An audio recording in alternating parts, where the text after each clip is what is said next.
Sexy start to the new year. Hello, gamers and non-gamers. For audio listeners, I was undressing. Welcome to episode 260 of the Noclip Crewcast. I was only slightly undressing. I was taking my jacket off because I had to reveal my very cool custom-made Family Guy t-shirt that reads, "Even at my lowest, I'm Griffin at my all." My buddy made this for me for a birthday gift, and I only just got it because it was my birthday in September, and we were both so busy that this was the only time it would work. So what an awesome gift. Probably the coolest thing I got this year, which, you know, includes my child. So, I mean, we're coming to you from the past. You're in the future. It's 2026 for you, but we're recording this in 2025. So I might get my years and time windows mixed up, but we do have about 13 days left in the year as we're recording this. Who knows what'll happen in the 2 weeks between now and you listening to this episode. But I do know someone who might have a prediction for these remaining days. Frank Howley, what do you think is going to happen before the year's out? I hope to beat Metal Gear Solid 3 Snake Eater Delta or whatever it's called. I'm like a third through it, and oh my god, I really like. What I mean, I can go. Oh, I guess it's a video game podcast. We can talk about it. Yeah. I feel like when I played Metal Gear Solid 3 as a kid, I was like too dumb to get it. I loved Metal Gear Solid 1, Metal Gear Solid 2. I used guides and stuff. But when I got to 3, it was like, God, I got to do camouflage. What the heck? I got to eat? They introduced so many survival mechanics, so I hated it. Then I played like it when the PS3 remaster came out, and I don't even remember that experience because I probably did it in a day or whatever. But after playing Death Stranding 2 and coming back to Metal Gear Solid 3 Snake Eater, it feels like Death Stranding is so complicated with all its mechanics and stuff, but I finally got and understood it. So going back to Snake Eater, it's like, oh, I can handle this. So yeah, I feel like it's finally clicked, and I really like it. So yeah, I still have like work and other stuff to do, but it's the game I've been streaming and enjoying, and playing it in Japanese audio for the first time is nice. So yeah, hopefully by 2026 I will finish Snake Eater, and then I don't know what else is on my backlog, but I'm enjoying it. That's a good prediction, because the only way it doesn't come true is if you don't finish the game. So you've sort of just put a timer on yourself for episode 261. We'll check in, and you can let us know about your thoughts on the conclusion to Metal Gear Solid Delta Snake Eater. Jeremy Jane, what's your prediction before the year is out? What do you think is going to happen? I think whatever game I speak most highly of on this podcast, the person making it will be outed as a flagrant racist, and it will look really bad, and we'll have to delete the podcast. See, and that's perfect, because you could say basically any game on this list, and there's a non-zero percentage chance. There's a couple I think there's a 0% chance. Okay, I got one or two horses in the dark horses. Is that a dark horse? What is the dark horse? That Katy Perry song. Yeah, but they like go against the odds or something. Is that what a dark horse means? Unexpected winner or a contender in a competition. I got a couple non-racist dark horses. Okay, so you got like some white horses. Wait a second. This was maybe a bad metaphor choice. I don't like this anymore. Trustworthy horses. My prediction for the end of the year is it's going to happen. That's my prediction. Oh shit! My prediction is it's going to happen. Okay. Well, I don't want to know what it is, but when it happens, you know what it is. Everybody knows what it is. I'm scared. It's good. It's going to happen. Oh, I love being wrong, though. Anyway, you know what's not going to happen? Anything bad to our Battle Pass holders at patreon.com/noclip. They support all the work that we do, including all this stuff that we record in the past and send to you in the future. It's like a time capsule, but for video games. And you can listen to it as you are now and into the future, thanks to all of our Battle Pass holders, including Lil Toast, Corey, Lovepreet, Yut, Tiny Tal, Dwayne, The Rock Lobster, Anthony Thomas, Nico Passeteri, It's a me, Ferrari, how you doing? Senator Armstrong, Redredge, Harry Flanagan, Juice, Arno, Matt Pearson, James Brown, Mark Rojas, Quote, Tucker Morgan, David McGarry, Goddison, Sven Hooster, Pez, John Akers, You Int Nate, Tim Robinson, Forrest Pruitt, Dark Insanities, Jonathan Kremen, Eric Hamilton Schneider, Christoph Fatui, Enox, Grizzly Mug, Cameron Ladd, Zachary Snader, Alex Goucher, George Circotis, Jacob Godserve, bless up, Entheogen, James Med, Tohir Tiliev, and Ryson. The first of reading of that list of the year 2026. I'm sure there's a good chance it's actually supposed to be longer, or it might be longer in the new year.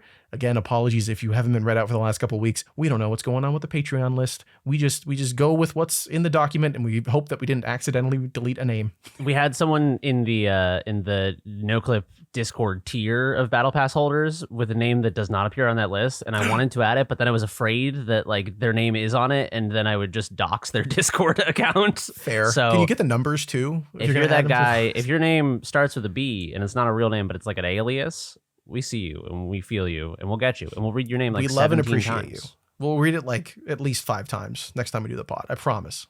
I mean, I can't promise. Danny might not do it. I don't know. I Once he's promise. back. Okay. I'll go against all the odds. Jeremy will cut in the middle of the list and he'll say it as many times as needed. I'll 'Cause he's a interrupt real whoever soldier. I need to say it. We salute you, Jeremy. Thank you so much for your hard work. And thank you again to everyone who supports us at patreon.com/noclip. You are the best. To start off the year of 2026, like we normally do on the Crewcast, I thought it would be fun if we could look ahead to the rest of the year, as we always do, and see what games are coming up that have confirmed release dates, and again, talk about the ones that don't. There are tons and tons of games coming out this year that we know about, and I'm sure, as is always the case, the best ones that come out will be ones that we didn't even know about until like 3 days before they launch. So I'm excited to talk about this list. The whole crew has come together and made a ton of entries with dates and a ton without. So just we're just gonna hop right in here and start talking about games releasing in January. You guys ready to get started? Anything we want to talk about beforehand? Any other game items? No, I've been saving the rest of Angeline Era for the holidays, and I'm very excited for that. So by the time you're hearing this, I will have completed Angeline Era, and I'll be full of Super Nintendo-esque, like 7-year-old Jeremy joy. Nice. See, that's what I'm doing, where I'm just leaving everything until I know we're like done for sure work. Because we have other videos that we're making that should be coming out between the recording of this and people listening to this episode. So cool stuff that we're working on for Noclip 2, and I'm excited to put that together. But like, it does require just enough mental energy and like recording, gameplay capture that I'm like, I can't sit down and play an RPG for 10 hours every night. I mean, I can't do that usually, but I definitely can't do it now. I'm too busy thinking about puzzle games and recording. Yeah, since our annual Game of the Year podcast series got pushed a little bit, although, which is honestly, it's kind of good. It's kind of what everyone is always asking for, is to wait until the year is done to do the Oscars stuff. Don't take place in November for a reason. Plus, now I have moral superiority over all the people who are doing their list now, and I'm like, True. The year's not even over, even though I would be doing it had circumstances not intervened. So there's that. But yeah, we're gonna do videos on Noclip 2. Each of us is gonna put together sort of like a little short list think piece talking about games we love, and we're doing something special for patrons, something a little more raw and uncut on it. So there's a lot of Game of the Year coverage. Oh, it'll be out by the time this is out. Exactly. So I'm reverse promoting it. I'm looking. You'll back. have seen it. Didn't you love those videos? Is what I meant to say. Didn't you enjoy all those? I was waiting for you to videos? finish the bit and be like, yeah. I mean, they probably already know, but I hope anyway. And I'm revealing it to you, but not for just reminding you to watch them again. It's a real Game Awards style world premiere where it was leaked days or weeks in advance, but we're pretending like it's the first time you're hearing about it. It's a world premiere. World premiere.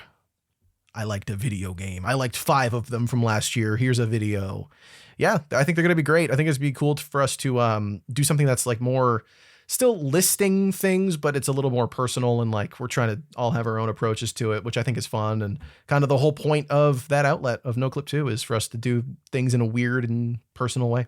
And if you watched the patron one that I did, I need you to weigh in and let me know what you think of my idea for the Fred Rogers of video games. Now I want to know. I'll tell you later. All right. But they've already seen it. It's fine. It's fine. Maybe they haven't. Patreon. Not if they're not patrons. True. Which they should be. Patreon.com/noclip2. Don't you want to know about the Fred Rogers of video games? Isn't that a mysterious, odd phrase? Right? Come on. All right, let's get into this list. Let's start talking about some upcoming video games from 2026. in January, and we're going in order of release date. There's not too many things that have confirmed dates for 2026, but we are going to, like I said, list them by date. So starting out in January, Pathologic 3 is releasing January 9th, the third Pathologic video game. I have not played the first two, but I know there's a lot of love for that series. Have you, any of you guys, either of you guys? Jeremy, I feel like you're the sicko that would play that. I have been waiting to play Pathologic 2 for the right moment to strike. It's one of those games that I think I'm going to love. I played like a few hours of Pathologic, and I really liked it. And it's one of those games that I feel like you need to so fully engross in and just like have the experience. And also Pathologic 2 is like a remake of 1, or like the definitive version of 1 that's like remade or something. Oh, is that what it is? Yeah, it's like the same game but different but better, I think. Oh. That's what I gather. So I also was like playing Pathologic 1, and I was like, should I be playing 2? And I felt very indecisive. So I need like a Pathologic whisperer to tell me, like a Sherpa. That's fair. Yeah. I think H Bomber Guy made a video about it. You could watch that. But then I wouldn't get to play it. Oh, but then it would spoil it for you. Yeah. But then I would rob myself of the joy. What's the point? What if Pathologic 3 is just the same game again? Oh, they just keep doing it. That would actually be pretty funny. That would be a great I don't know if that'd be a great game, but it'd be a great joke. It'd be a good bit. Yeah. January 12th, Big Hops is coming to all platforms, I think, at least Steam. I'm pretty excited for that game. That is a third-person frog platformer where you play as a frog who's cute and a frog. I'm very excited for this. It's a more expressive 3D platformer like Super Mario Odyssey or Demon Tides, which is coming out later in the year, and we'll talk about when we get there. But I played the demo for this a while ago, and it's been pretty cool. And I imagine maybe we'll talk about it when it comes out. I don't know. Maybe not. I couldn't tell you. I don't know anything. Maybe I'll buy it on release day. But yeah, there you go. Big Hops on January 12th. On January 20th, Nioh Memories in Orbit is coming out. That is a Metroidvania style platform adventure game. Really neat art style. It's very like painterly and what's the word? Cell shaded to some extent, but still bright and colorful, and it has its fun. Again, played a demo for that. Thought it was pretty neat. And I think it's if it can do what it's doing in the first hour or so the whole way through, I think it'll be a fun experience. But it's one of those. If you're burnt out from Metroidvanias, it's not going to change your mind. But it is still, I think, a pretty good version of that experience. And then on January 27th, Don't Stop Girlypop. Frank put this one on the list. I have not seen this before, but oh boy, tell us about Don't Stop Girlypop. I don't know. The words you're using. It's like a Y2K like bubble pop arena shooter. It kind of looks like a very like femme coded like neon white. Yes, it does. Looks so sick. And there's like old school flip phones in there. Everything's like pink and filled with hearts and lasers, and it's just like, oh, this looks so cool. There is a demo, but I don't. You can try the demo, but I like waiting for the full experience. Yeah. So that comes out end of January. But yeah, like I had a friend message this to me like months ago, and it was like, oh yeah, immediately add to wish list. So January January 27th, 2026 by Funny Fenton Softworks. But yeah, if you open up the Steam page, you'll immediately get it. So this looks super awesome. I'm very excited for it. Yeah, it looks really cool. This is the direct inverse of a game we're going to talk about later, which is another Y2K themed game, except extremely dark, but they both have like a Nokia flip phone. Does that game also have a Tamagotchi? I don't know. I didn't Don't Stop see Girlypop has a Tamagotchi. All right. It might win. All right. When we get to the other Y2K game, I will mention it. All right. So you can pair them in your mind. This looks fantastic, Frank, by the way. I love the style of this. It's like overly bright. It's so aggressive. It hurts my eyeballs in the best possible way. So this is great. Yeah, it does look like it's like so bright. Everything is like, it has like a little bit of bloom on it so that the whole game is like you just walked outside. I like it. Totally. It's like you're playing in a album cover for a band I've never heard of before, but that everyone assures me is great. It's nice to see the like Y2K nostalgia leaking into games, because I feel like I've seen it in like nostalgia for technology. I've seen it in like nostalgia for like music of that era. There's like a whole fucking like Frutiger Arrow that like subgenre of music and stuff. Every Frutiger Arrow playlist is like a chunky like clear purple cell phone. So it's cool to see like that aesthetic, that sort of like mood transposed onto games, because like you know, you have to like abstract that feeling into a bunch more things, into like mechanics and into like environments and stuff. So I'm excited to play this. That's a good point. Yeah, it's not just visual style. It's like it's over the top. It's fast. It's ridiculous. It's about shooting a lot of things and getting the score real high, which is different from just making a world that you maneuver in that looks that way. So yeah, cool experience. Also, the first pull quote in the trailer is from Rock Paper Shotgun, and it reads, "I felt like I was having a heart attack in as positive a way as I can put that." And that might be the ultimate pull quote to have for your game, especially given how it looks. Yeah, that's Don't Stop Girlypop on January 27th. Also on January 27th, an equally important first-person shooter that we should all be excited for. High Guard. All right, January 29th, Cairn is coming. No, that's mean. That's mean. That's where you edit in the crickets. Yeah, no, High Guard is like, I don't know. I feel so torn about it. Titanfall, amazing. Yep. Apex Legends, I fucking love that game. You know, Call of Duty, but still, you know, it is a pedigree of first person shooter experience spread throughout this team that if you didn't show me, if I didn't see the High Guard trailer and you showed me just like the resumes of the people working on it, I'd be like instant buy, instant like day one buy.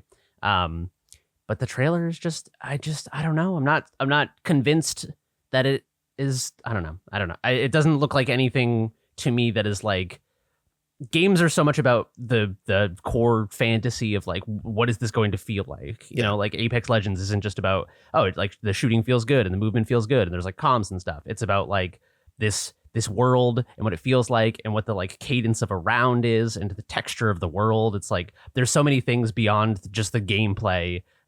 So I don't know, maybe this game will like feel fucking amazing, but there's something to me about, you know, armor wearing, horseback, gun toting people riding into like weird. But you also use a crowbar valleys to crack open their souls after they die to collect items. I don't know. I'm not convinced. It might be fun. It might be really fun. Yeah. I'll try it. Yeah, it's free. I won't not try. Like, 100 gigabytes. I'll uninstall it if I'm not having fun. That's fine. 100 gigabytes. I'm out. No, I don't know. They haven't said yet. Maybe it'll be 10. Maybe they're really optimized. Yeah, I agree with you that it's still. I watched the trailer again while putting the podcast from 3 weeks ago together. And it was weird to watch it because I was like removed from the hype that Jeff had prefacing it. I thought might give me some appreciation for what it's doing. Like, I'm not going to go into it expecting an end of the game awards level trailer, but I watched the trailer and I was just like, oh yeah, I feel the same way about this still, unfortunately. As soon as they got on the horses, I was like, wow, I should care about that, and I do not. Yeah. I don't know. We'll see. This is the last thing I'll say about it. I feel like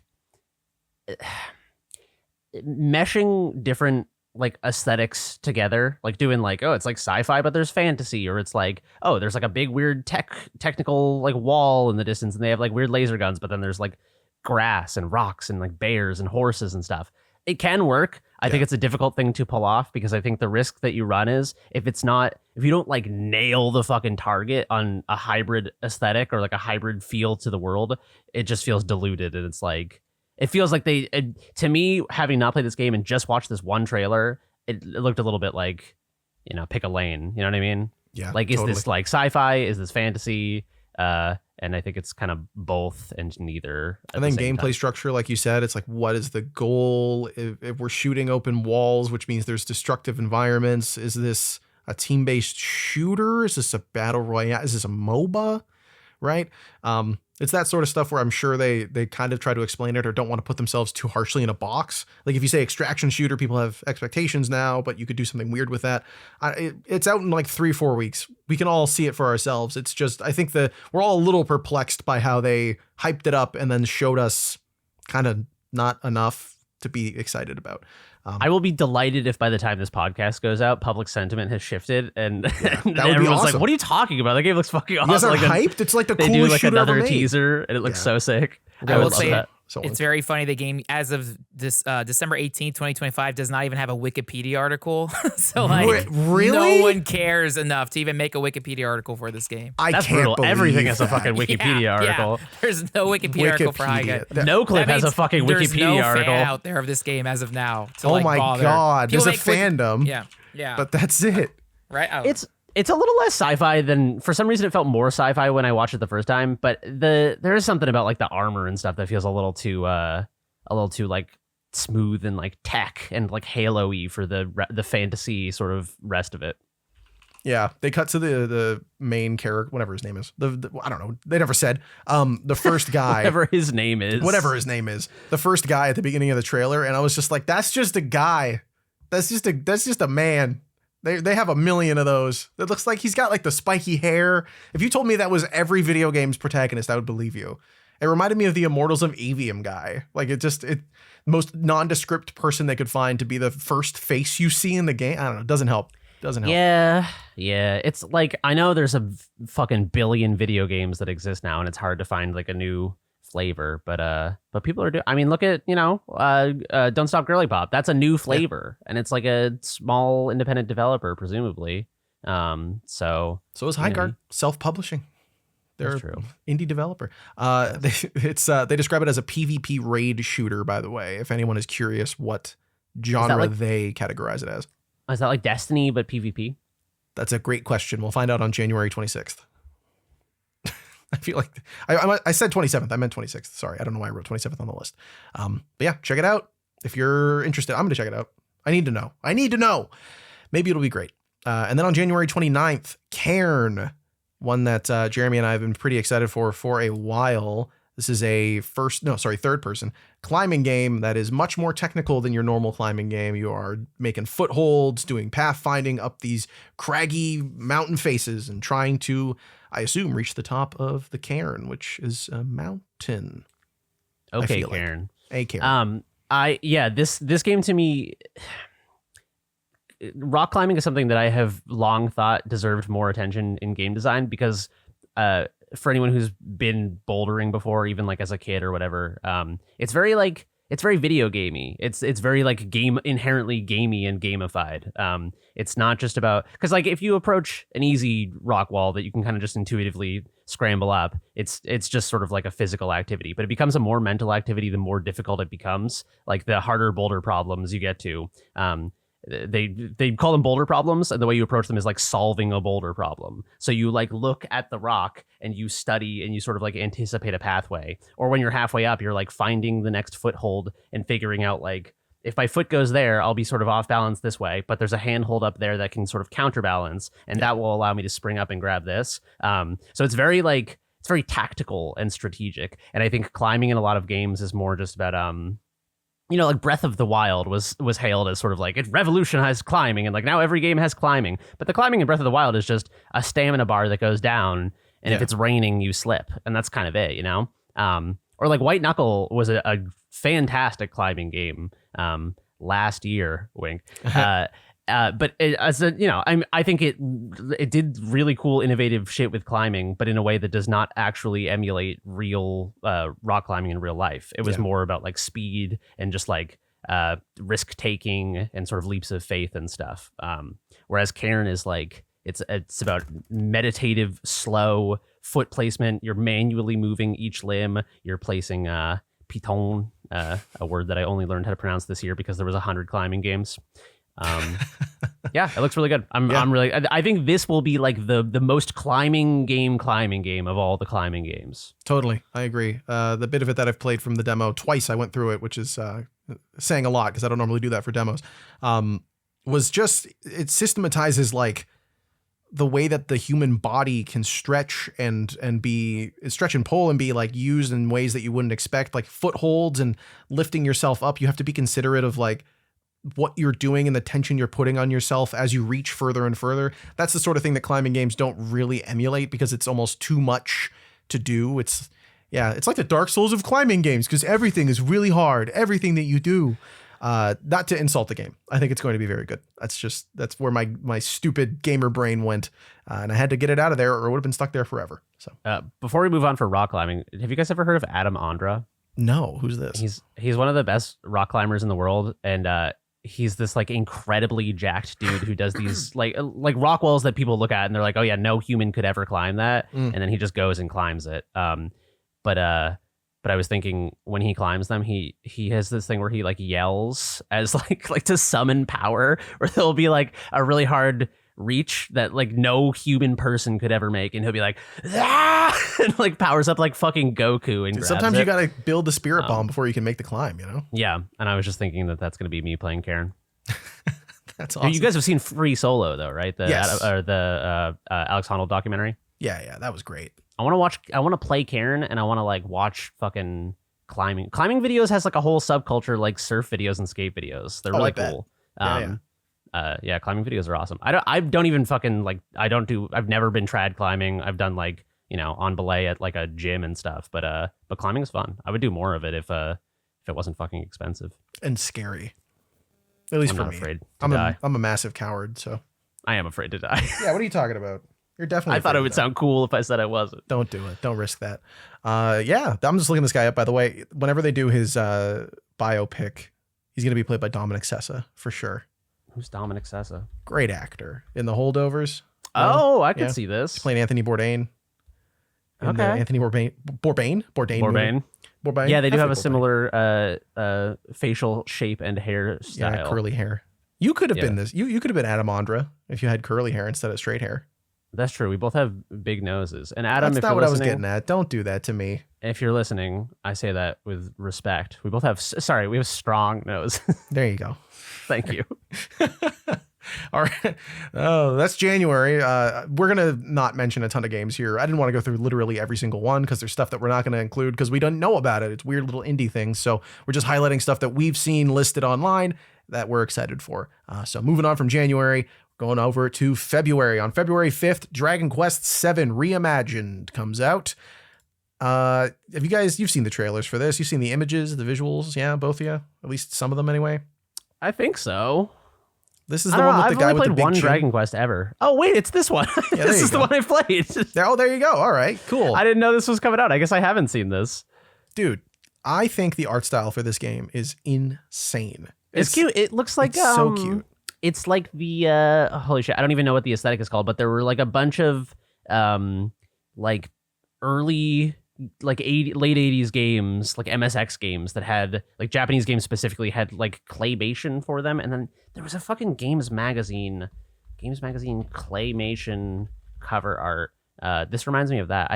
There's no way I'm going to be able to find it. There was a bunch of game magazines and covers that used like clay for their figures back in the day, and this kind of reminds me of it. Yeah, it definitely has that. The game cover or like advertisement art has been turned into the in-game art style going for it, which works to its benefit and then also results in, I don't know the gentleman's name. I apologize to Dragon Quest blonde man, but if you look up pictures from this game and you see a blonde guy with the world's biggest chin, this is unfortunately you get this mishmash of styles. I like it. I think it's weird and sort of esoteric, almost like the game is made from like a chest of toys that they just like pulled together, and they're like, this guy from here, he's gonna fight that guy, and bam, bam, bam. They're gonna use Frizz Cracker, which apparently is a spell in Dragon Quest. I've never really gotten much into the Dragon Quest games. I play a good amount of 11, and I thought it was great, but I've never. So Jeremy, you only played 7, and Frank, have you played any of them or? I played Dragon Quest 8 on PS2, and that was like 80 to 100 hours. Yeah. And then I played Dragon Quest Heroes, which I platinumed, which was the Dynasty Warriors version of Dragon Quest Heroes, and that game was phenomenal. And I bought Dragon Quest Heroes 2, but I haven't played it because it's the kind of thing where I'm like, well, shit, I should at least like play the other games so I know who the characters are. Yeah. And then, I mean, like I have a slime figure, like. Again, Toriyama's art, anything looks awesome. So like, yeah, I have actually a handful of slime stuff, but yeah, I've only just played one of the games, so I feel like I need to do my homework. So I like that they're remastering all these because like Dragon Quest, was it 1 and 2 had a remaster? 3 as well, they remaster these every generation because they all like they remaster them on like DS and 3DS, whatever. But yeah, I didn't see the actual art style of this until now, and this looks awesome. But I'm like, I started Dragon Quest 11 twice, once on PS4, once on Xbox, and I feel like I have to finish. They're just massive games, but yeah, I don't know. I do like the art, but yeah, I just never play them beyond. But I did play 8. There you go. I wonder if they'll change the structure of 7 because 7, the first, if I recall correctly, the first like 5+ hours are non-combat. Really? Wow. Yeah, you're just like walking around talking to people for. I mean, maybe I was just dumb as a child, but I remember it being like 8 hours till I got to combat. That's I crazy. remember getting to combat and being like, holy fuck, this game has combat. I was starting to doubt whether or not it did. I thought the Dragon Quest was just the friends we made along the way. I mean, it kind of is. I feel like that ends up being the theme of the games. Yeah, I thought it was like Disco Elysium. Yeah, just chitting and chatting. Maybe they just leave it alone. I feel like fans of the series kind of expect them all to be long starts. Like Dragon Quest 11 took a while before you really get into combat. So not quite 8 hours, but longer than I thought it would. So I don't know. That'll be interesting to see. I hadn't considered that, but it would be crazy to change the structure that much. Yeah, for sure. Who knows? Maybe you get to play 8 hours of a visual novel before you have to fight anything. Dragon Quest 7 Reimagined. That might get me in the door. But if you want to fight stuff right away, I was going to say on Dragon Quest 6th, on February 6th, Nioh 3.0 is finally coming out. Nioh 1 and 2 were fairly well regarded, I feel like, Souls-style games that focused more on what Japanese folklore, right? It's more about fighting mythological Japanese creatures, Frank? Yeah, like it's all yokai, and I think I don't remember if it's Nioh 1 or Nioh 2, but one of the coolest boss fights is like there's a yokai that's literally just a giant skeleton. Oh, so sick. and I think it's Nioh 1, you go through a giant like battlefield. You go into these, Home like, Depot and slave just soldiers. fight giant skeletons. Yeah, in the Halloween section. You go through this giant battles, all these corpses, and then it's just a massive skeleton. And then it does almost like the God of War thing of like, oh, here's a little cliff you can get up to and hit its head. But yeah, the games are awesome. And the reason I liked Nioh 1 way more than like Dark Souls at the time is like it is also kind of like a loot bait. It's Diablo Souls. Like it's enemies drop loot. And so like if you're truly stuck, you can just grind and you can kind of until you get an item that breaks the game and makes it a little easier. The thing I cheese Nioh 1 with is like the Dark Souls games, like people can leave marks down, people can invade your game, but when people die, it leaves their like stain, and you can challenge that stain, and it spawns like an AI version of that character. And so quickly, what people like, there's just like this is like from the original game is you would just look for people with like this one item that broke the game, and so like every time you got to a new level, you would just try to find like a leveled up version of that item. So it's like a Souls like game that you can actually like cheese your way through. I only played a bit of Nioh 2, and that's a game I need to get back to, and they remastered it on PS5. But Nioh 3, just skip Nioh 2 and just go straight to Nioh 3. Because, yeah, Nioh 1 and 2 were made for, like, PS4 generation at the time. So, finally we get, like, from the ground up. And, yeah, it's so weird. Koei Tecmo, I always like the Dynasty Warriors games, and they've tried all these other versions. There's, like, been so many in the last, like, decade of these, or in just a handful of years, but of other, like, more Souls-like wuxia-type games that never really clicked. But Nioh, I liked because of the loot and the grinding and the yokai theming of it. So I'm looking forward to Nioh 3. If it's $70 at launch, I could wait. Half the games end up on Game Pass. Sometimes I can get a code, but we'll talk about it. But I'm even more excited for the following month is Dynasty Warriors. But Nioh 3 I hope is awesome and badass. Yeah, it looks really cool. I haven't had much experience with the first couple, but my buddy was really, really big into Nioh 1. He said it was great and didn't really like Nioh 2 much. So he might be he might be inspiring me to be in the same camp of try out the first one, jump to the third one, which like you, if it's $70, I might wait until December of next year. We'll see.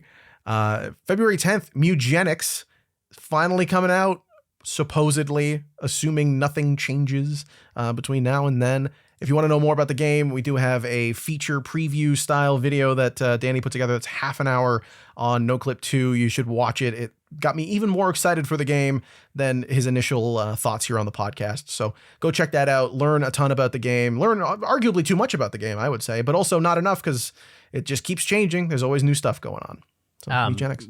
The last time I saw Edmund, he gave me a Mugenics comic that's from like 12 fucking years ago. And I feel like it's like a history relic. I should email him. I don't have his email. I should find a way to contact him and ask him if I can scan it and put it online or something, because I think it would be a cool little. Don't be a preservationist, man. Get him to sign it and sell it for $12,000.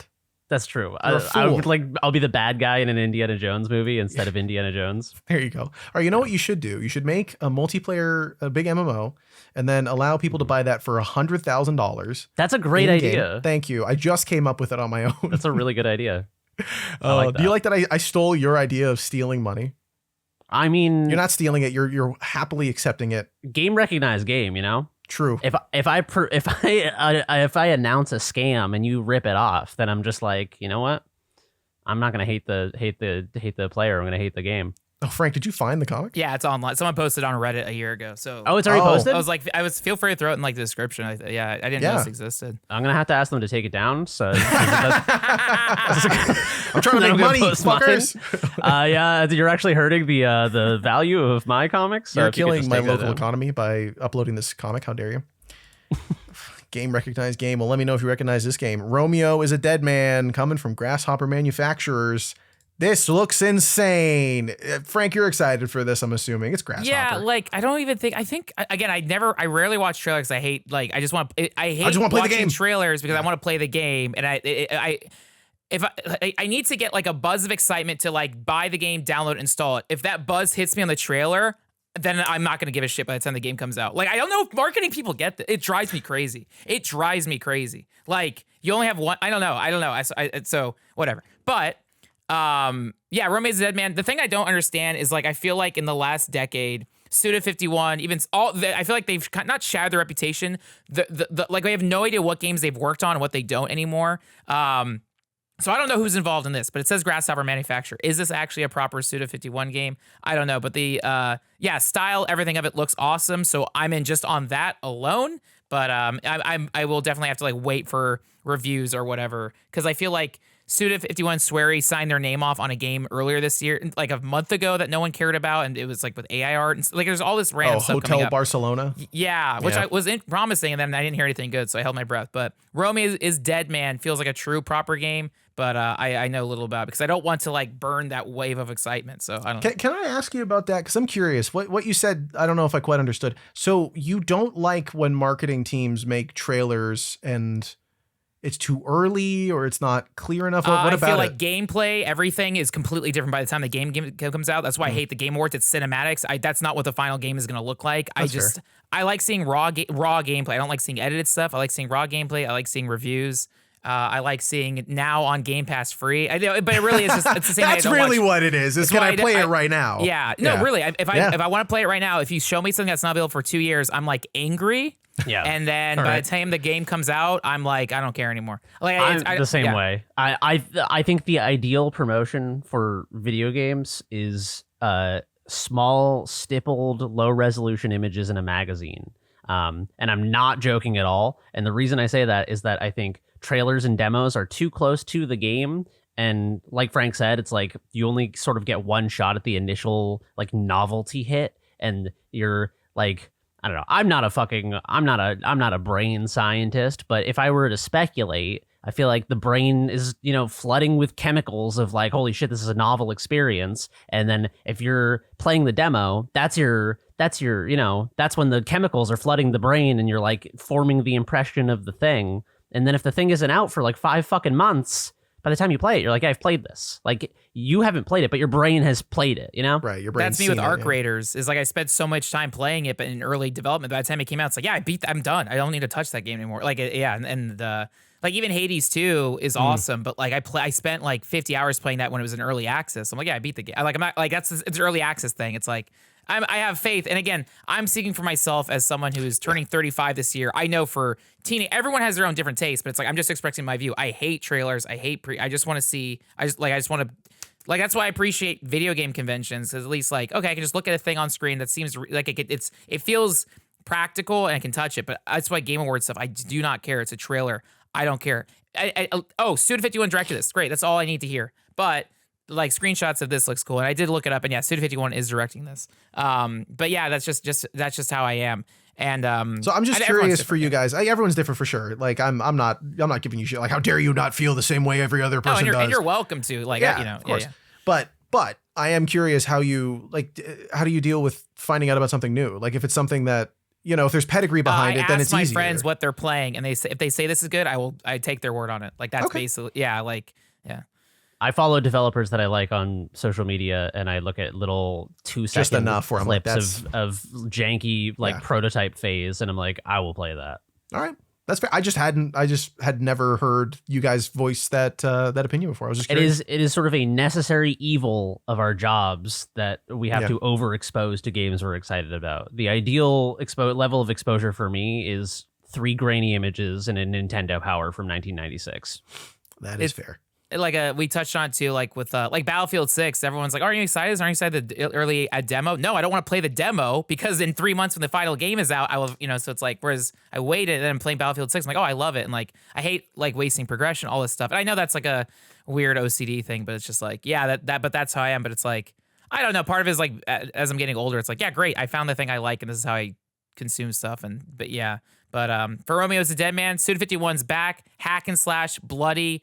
It seems like they actually had a budget behind this because, again, like there have been so many of these micro games and ports, and I feel like they've screwed up their reputation. So I hope this is good and builds them back. Also, I was pissed off No More Heroes 3 launched on Switch to like horrible frame rate. So burning that excitement, I got on Switch and I hated it because the frame rate was like 20 frames. The performance was awful. They later remastered on PS5 and I bought it, but I didn't play it because it's like I already spent 4 hours on this game. Yeah. And I know I have to like forget it enough. And so, yeah, that's just, there's something so, I don't know. And I think, oh God, it's just such a, again, I feel like I mentioned this earlier, but it's like, or maybe I'm just too specific in my taste, but it's like, there's a disconnect of like, again, like I'm never excited by cinematic trailers. So it's like, I don't know why people bother making, I just do not get it at all. The only time a game cinematic will excite me if it is in a game and it is like integrate, like if a cutscene hits in Final Fantasy X and it looks different than the rest of the game, but it's like part of the game's storytelling, that will get me excited. But if you show me a cinematic in isolation, you might as well just be like showing me a Final Fantasy The Spirits Within trailer. Like I just don't care. Like the cover of a book named the same thing as the game. I just like, yeah, it's a tone setter. It's designed to like show you what it might feel like to look at the game, but ultimately it doesn't communicate anything other than that. Yeah, it's like you might as well just show me like a mood board of what you were, you know what I mean? Like it doesn't tell me anything about the game other than like this is what the game would look like. To me it's like cinematics are kind of like, when I was a kid, you would see the cinematic and you're like, this is what games will look like in the future. And it's like, now we're in the future and they serve no purpose. A good example is like Duke Nukem 3D. Okay, you have like a shotgun aimed at a pig and then like a pixelated stripper on a stage. That's all I need. 2 screenshots, you've sold me on the game. You don't need cinematics, all this stuff. But I think that's the point. Being raised on video game magazines, you have the log line, you have 3 stills. I mean, that's how film festivals market movies, and they do trailers. But I don't watch the trailer because I don't want all the plot beats spoiled. So I think that's just like, yeah, that's the age. But yeah, screenshots still sell me on games if it's actual raw gameplay. So that's why actually I like flicking through Steam stuff. Here's the log line. Here's the screenshots. If I want to look at gameplay stuff, I can click through it. And then Steam reviews are so helpful, but it's like I feel like we've developed like the Malcolm Gladwell Blink thing of just like, okay, cool, I know like immediately if I'm into it or not. But again, once I have a friend, or even here when we're chatting on the podcast, once I know someone who's like vetted and trusted, like, oh, you play this and you like this? Sure, I'm in. I'm not gonna watch like a random YouTuber. Here's my thoughts or whatever. It's like I don't know. Those are like the metrics how I judge and taste stuff, and then I'll play it, and then after 10 minutes, like all right, whatever. Like that, I bounced off. Like again, Skate Store is like, oh, that I just didn't like the flavor of it. I'll go back to it, but it was like, but again, I played that back at PAX 2018. I was excited back then, right? Yeah. And so it's like by the time it came out, I was like, oh man, yeah, I was so excited for this 6 years ago. It also ties into like when we talk about spoilers, there's often sort of like what people consider a spoiler is so varied, but I will make this non-spoilery for anyone who has not seen this movie, but I watched the movie Weapons like a month or 2 ago. And at the time, like, I'd seen a little bit of the promo images of the kids doing the weird pose and stuff. Like everyone's seen that. And that was the thumbnail on streaming services. And I was like, that's cool. I know what that is. But then after I'd seen the movie later on, I saw the promo thumbnail they were using on streaming services was a screen cap of the main villain of the film, who you don't see for like a large portion of the film. And I was like, that's stupid. A crazy thing to just give away in the fucking thumbnail. And it's not even like a thing that would sell. I wouldn't see it and be like, whoa, I need to watch that movie. So like, what I'm saying is we need to round up all marketing people and teach them about art. Or you thought I was going to say something way worse than that when I said round up, but all right, after talking about weapons, I don't know. No, I think the marketing thing is so interesting because it's like how much of it is them not knowing what's going on and how much of it is them appealing to people who aren't like you guys, who are willing to take a jump on stuff that's interesting, and is like the vast majority of audiences that's like, I don't want to watch this if I don't know every single person who's in it and what happens from start to finish. Like sometimes I see trailers for movies and I'm like, not only did you give away the whole movie, I feel like I literally watched the whole entire movie, like A Dog's Purpose or whatever. That was the whole movie. and I don't know who that's for. And then I meet people who look at their phone while watching a movie they spent money to go to the theater to watch. And I'm like, this is for them. This is for these people who can't pay attention for more than 2 seconds. I feel betrayed by people who don't care about this shit. Like, as a human being, I feel betrayed in the same way that, like, when if you played in like Dark Raiders, that's fine. I'm not saying like don't boycott Arc Raiders. Like, that's not what I'm saying. I'll leave. But if you liked Arc Raiders, and then when people are like critical of the AI voice acting, you're like, I like this game, so I will defend every aspect of it.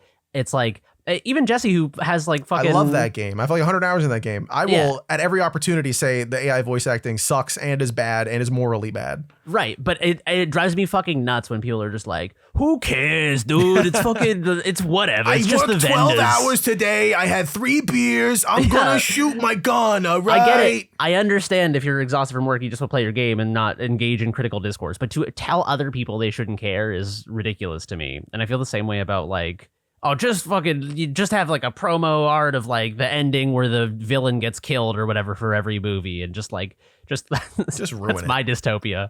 Is every ad just spoils the end of every movie. It's just like the last shot of Blade Runner, Tears in the Rain. No. Oh yeah, if they did that. Sometimes I also see on Netflix they'll have randomized thumbnails, like just based on your interests and stuff. So like my wife will get a different thumbnail for a movie than I will. Really? Yeah, they change it up based on your interests. So like I'll see one for Wake Up Dead Man, the new Knives Out movie, and it's Benoit Blanc doing his best Foghorn Leghorn impression in the picture. And then she gets like I don't remember the actor's name. I hate that I'm doing this. Sandman from Spider-Man 2 or 3. Yeah, exactly. Hall or something. I don't know. It doesn't matter. He shows up in the thumbnail instead. I'm like, why? That's a different person. If I didn't know that this was a Knives Out movie, like I would think he's in the movie and that's it. And like, he's the star, but no, it's obviously you want to be Benoit Blanc. I don't know why they do that. I don't know why they give you different thumbnails other than trying to sell it to people. But like, I don't know. It's the same thing with Wonka. We're getting very off track here, but now this is important. You're right. Musical movies lately have been doing their best to be trailered and edited in such a way in advance of their release that people don't know they're musicals. Like the Wonka movie is a musical. I didn't know that until I watched it. It was a pretty good musical, but I thought it was just a movie about Timothée Chalamet before he learned how to play ping pong and was trying to make chocolate his thing. In the trailer for Wonka, did they do the like Jordan Peele scary piano version of a song you recognize from Willy Wonka? I don't think so. Maybe that's a missed opportunity. There might be a trailer where they did World or what is it? Imagination, the name of the song. Or like you just hear no instruments, you just hear a voice with a ton of reverb in the background going Oompa Loompa. It's like way in the distance. That's the prequel series where they talk about. Oh man, dude, Hugh Grant is an Oompa Loompa in that movie, by the way.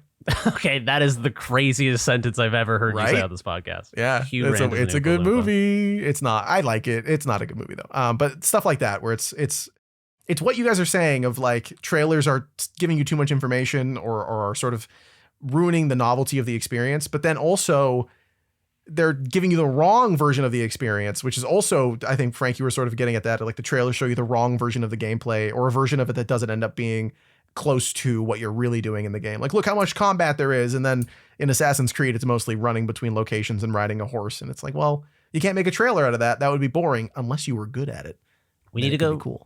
We need to go back to a cultural era where the studios, there was like 3 studios. So it was like you only got a few movies a year, so they could just show you like a grainy black and white photograph of like a mummy, and they'd be like, it's coming to pictures this November. And you'd be like, that's enough for me. I work in a coal mine. Yeah, exactly. Jimmy Stewart. And they're like, wow, I love that guy. He's one of the 2 actors. Yeah, exactly. He's one of the 2 people with a name.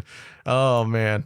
Yeah. Well, since we just spent a bunch of time talking about things that we already knew and saw coming before their release and how that influences our expectation for it, Yakuza 3 and Dead Time. Okay, Frank, I get why you're excited about this. It's Yakuza. Everything Yakuza is going to be excited. They're finally remaking one of the ones that's been stuck on PS3. That's awesome. What is Dead Ties, and why is that included in the name of this game? So the reason I'm excited for this is Dark Ties. I just beat Kiwami 3 like last year or 2 years ago. Fuck, what year? Whatever, 2024. I don't remember what year we're at. It's okay. It's all right. I'm on Yakuza 2, by the way, so just don't spoil anything. Okay. I know you won't, but I'm just... So like, yeah, so I played through Kiwami 3 and I really like it, but it's like, oh, I don't know if I need to like go through that game again. I'm sure I'll start it and just walk around the environment. But and I think this is maybe incentive for people who like, if you already played Kiwami 3, we got like, there's a thing called Dark Ties, which is I don't know, it says a separate action-packed experience. I don't know if it's a prequel or a post, whatever, with one of the side characters. But I'm like, great, cool. That's a new mini Yakuza game I can play. So I can get this and then just focus on this, like, who knows, 6-hour adventure.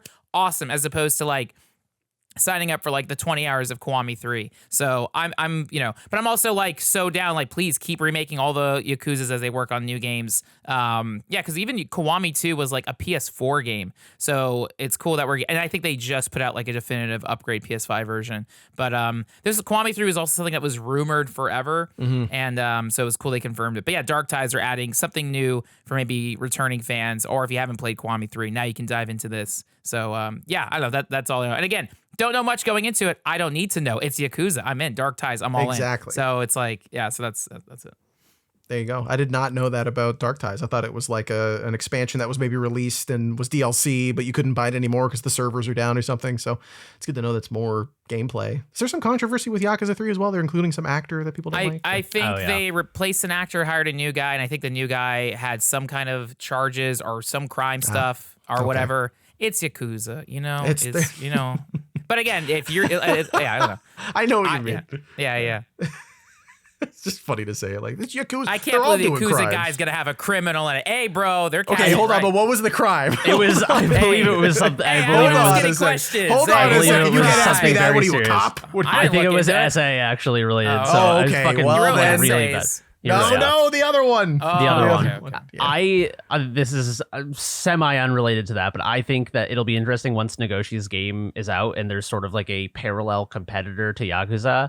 I think that will be good for Yakuza as a franchise, because I think that it's like there needs to be a little competition in the Yakuza market, I think. You know what I mean? For sure. Especially from like a fucking Nagoshi, the Yakuza guy. Like, that's interesting. That'll stir things up a little bit. That's why I was bummed Sleeping Dogs was like a one-off thing, because I thought Sleeping Dogs was phenomenal and like different flavor than Yakuza. It was way more GTA, but I thought Sleeping Dogs was so sick. And it's so good. Yeah. Man who never has pork bun is never a whole man. The problem is their follow-up game was Triad Wars. Was that supposed to be the next one? Who knows? Maybe what will happen. I think Square Enix owns the license to Sleeping Dogs.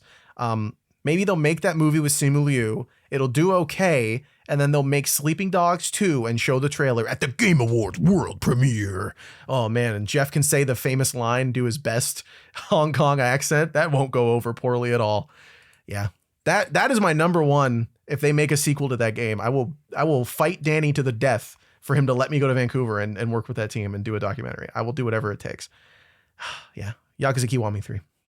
Check it out. Also, Mario Tennis Fever looks really weird. Switch 2 exclusive. Obviously, it's a Mario game. Mario Tennis finally back from Aces on the Switch 1, which was okay, but this is more of like a big adventure game tennis style thing. It still has the multiplayer stuff. They're adding more crazy, silly anime power attacks, but then also there's like this Super Mario RPG style narrative where you're playing as baby Mario characters in a... They got baby Waluigi? They have baby Waluigi. They finally figured it out. They got baby Wario? What the fuck? But adult Donkey Kong. And then they're working their way through this world, solving missions or solving puzzles and doing missions as baby tennis players, so they can regain the power of tennis to return to the tennis world of adult Mario Land. I don't know. I want to play that. That sounds bonkers. I'm gonna do one of those like medical debt Indiegogos, but for getting me a Switch 2. I'm gonna post my sob story about how I can't afford a Switch 2. Break your leg and then be like, ask for money. Listen, FromSoft games have meant a lot to me. Duskbloods would really, really lift my spirits in this dark time.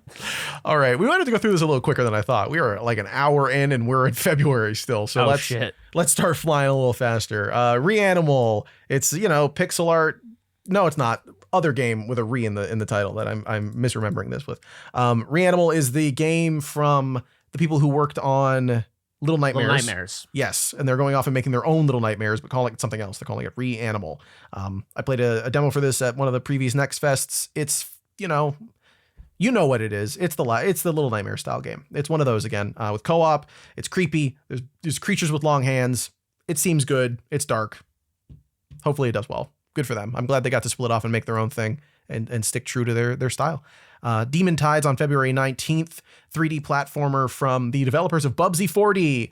Finally, they're the sequel to Demon Turf, their previous game. I was going to say, before Bubsy 4D, there was another Demon game, so there is precedent beyond Bubsy. Yeah, although Bubsy might be the most important game of all time, especially 4D. It does look kind of good. Yeah, Bubsy had a difficult transition to 3D. Yeah, you can check it out, Demon Tides on Steam. I think it's going to be a good time. It's another one of those expressive 3D platformers. Big year for that, 2026. February 24th has Tides of Tomorrow.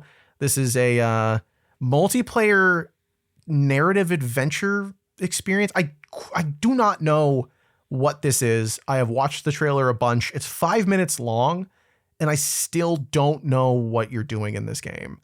It's every time they're like, yeah, and then you make a decision, and then another player comes in and they see your decision, and then they make a decision based on your decisions. And I'm like, I don't know what we're doing here. I can't figure this. Is so strange. So I'm really more excited to play it just to understand what it is than I am anything else. It's made from the developers of Road 96, another big make your choices video game. It's like a road trip style experience. It was pretty neat. I thought it was cool. So I'm excited to see that they're still making stuff, especially with that very niche idea in their previous game. Although it did really well. I didn't realize it had 10,000 reviews on Steam. So good for them. Yeah, Tides of Tomorrow, February 24th. And then February 27th, Resident Evil Requiem. Pew, pew, pew, pew, pew, zombies. Yeah, it's got Leon in it, right? Or no, which one is it? Is it Leon? Am I right? So there's going to be two characters. Okay. There's going to be the girl, and then there's Leon. The girl. And I think the thing they're selling is the girl's path is more scaled back survival horror. You can go to first person, third person anytime, but I think ideally... Oh, this is really cool. They mentioned that there's like 3 settings. One is like you can play the entire game in first person. You can play the entire game in third person. Or it's like, I don't know, like director's cut mode where it's like, it's going to switch but based on what Capcom wants you to experience. So I think what that means is like when you're the girl first person, when you're Leon, it's third person Resident Evil 4 style. But I think that's such a cool idea. And at the Capcom exhibit in Nagoya, they had a whole room that was like breaking down camera angles in Resident Evil. It was like, and like it was so fascinating. And then, but I didn't know like, oh, this leads to this, where it's like, I don't know, because that was something that we talk a lot with survival horror, like Resident Evil, the old school. It's like, no, they are choosing the camera cut specifically. Hideki Kamiya recently on Twitter explained there was a reasoning. Like the original Resident Evil 1, they were only limited to like 12 cuts per room. Like that's how much data they could load over the per-render. And then in Resident Evil 2, they were able to increase it to 24 cuts. And I was like, oh, that's so like interesting info like that. I didn't know, but I'm excited to try Resident Evil's like director's cut camera mode. But yeah, Leon's in it. And the other lady. So yeah, Ashcroft, I think her name is. Yeah. And yeah, Capcom's been killing it, so I'm super stoked for it. Yeah, again, there was a trailer at Game Awards. I did not watch it. It was like, great, skimmed, boom, boom, great. I'm in. I don't need. You don't have to sell me on Resident Evil. Yeah. Yeah. Just show me the name. Just say Resident Evil. Let me know how many residents there are in this evil building of some sort. Yeah, I'm excited for that one too. Seems great. Let's move on to March. Let's check out the first sunny days. We're getting into March. March 12th. Replaced is coming out. That's the other game I was talking about earlier. This has been a long time in development, a 2.5D pixel art sci-fi noir experience. It seems like it's one of those run from left to right and see what cool things can happen with this beautiful art style. It looks amazing. It has basically since it was announced. So it's cool that they finally got it to the finish line, or are hopefully getting it to the finish line. It's not quite March just yet. Who knows? Anything could happen, but it still looks great. Go check out the screenshots on Steam. Take a look for yourself, wishlist it. I think it's going to be, at the very least, a great wallpaper engine. I don't know necessarily if it'll be good, but it looks pretty. And that's, for me, sometimes that's all you need. Also on March 12th, Solasta 2 is coming out. This is a CRPG sequel to the original Solasta, which is not old. It came out, a couple of years ago. I think like 4 or 5 years ago.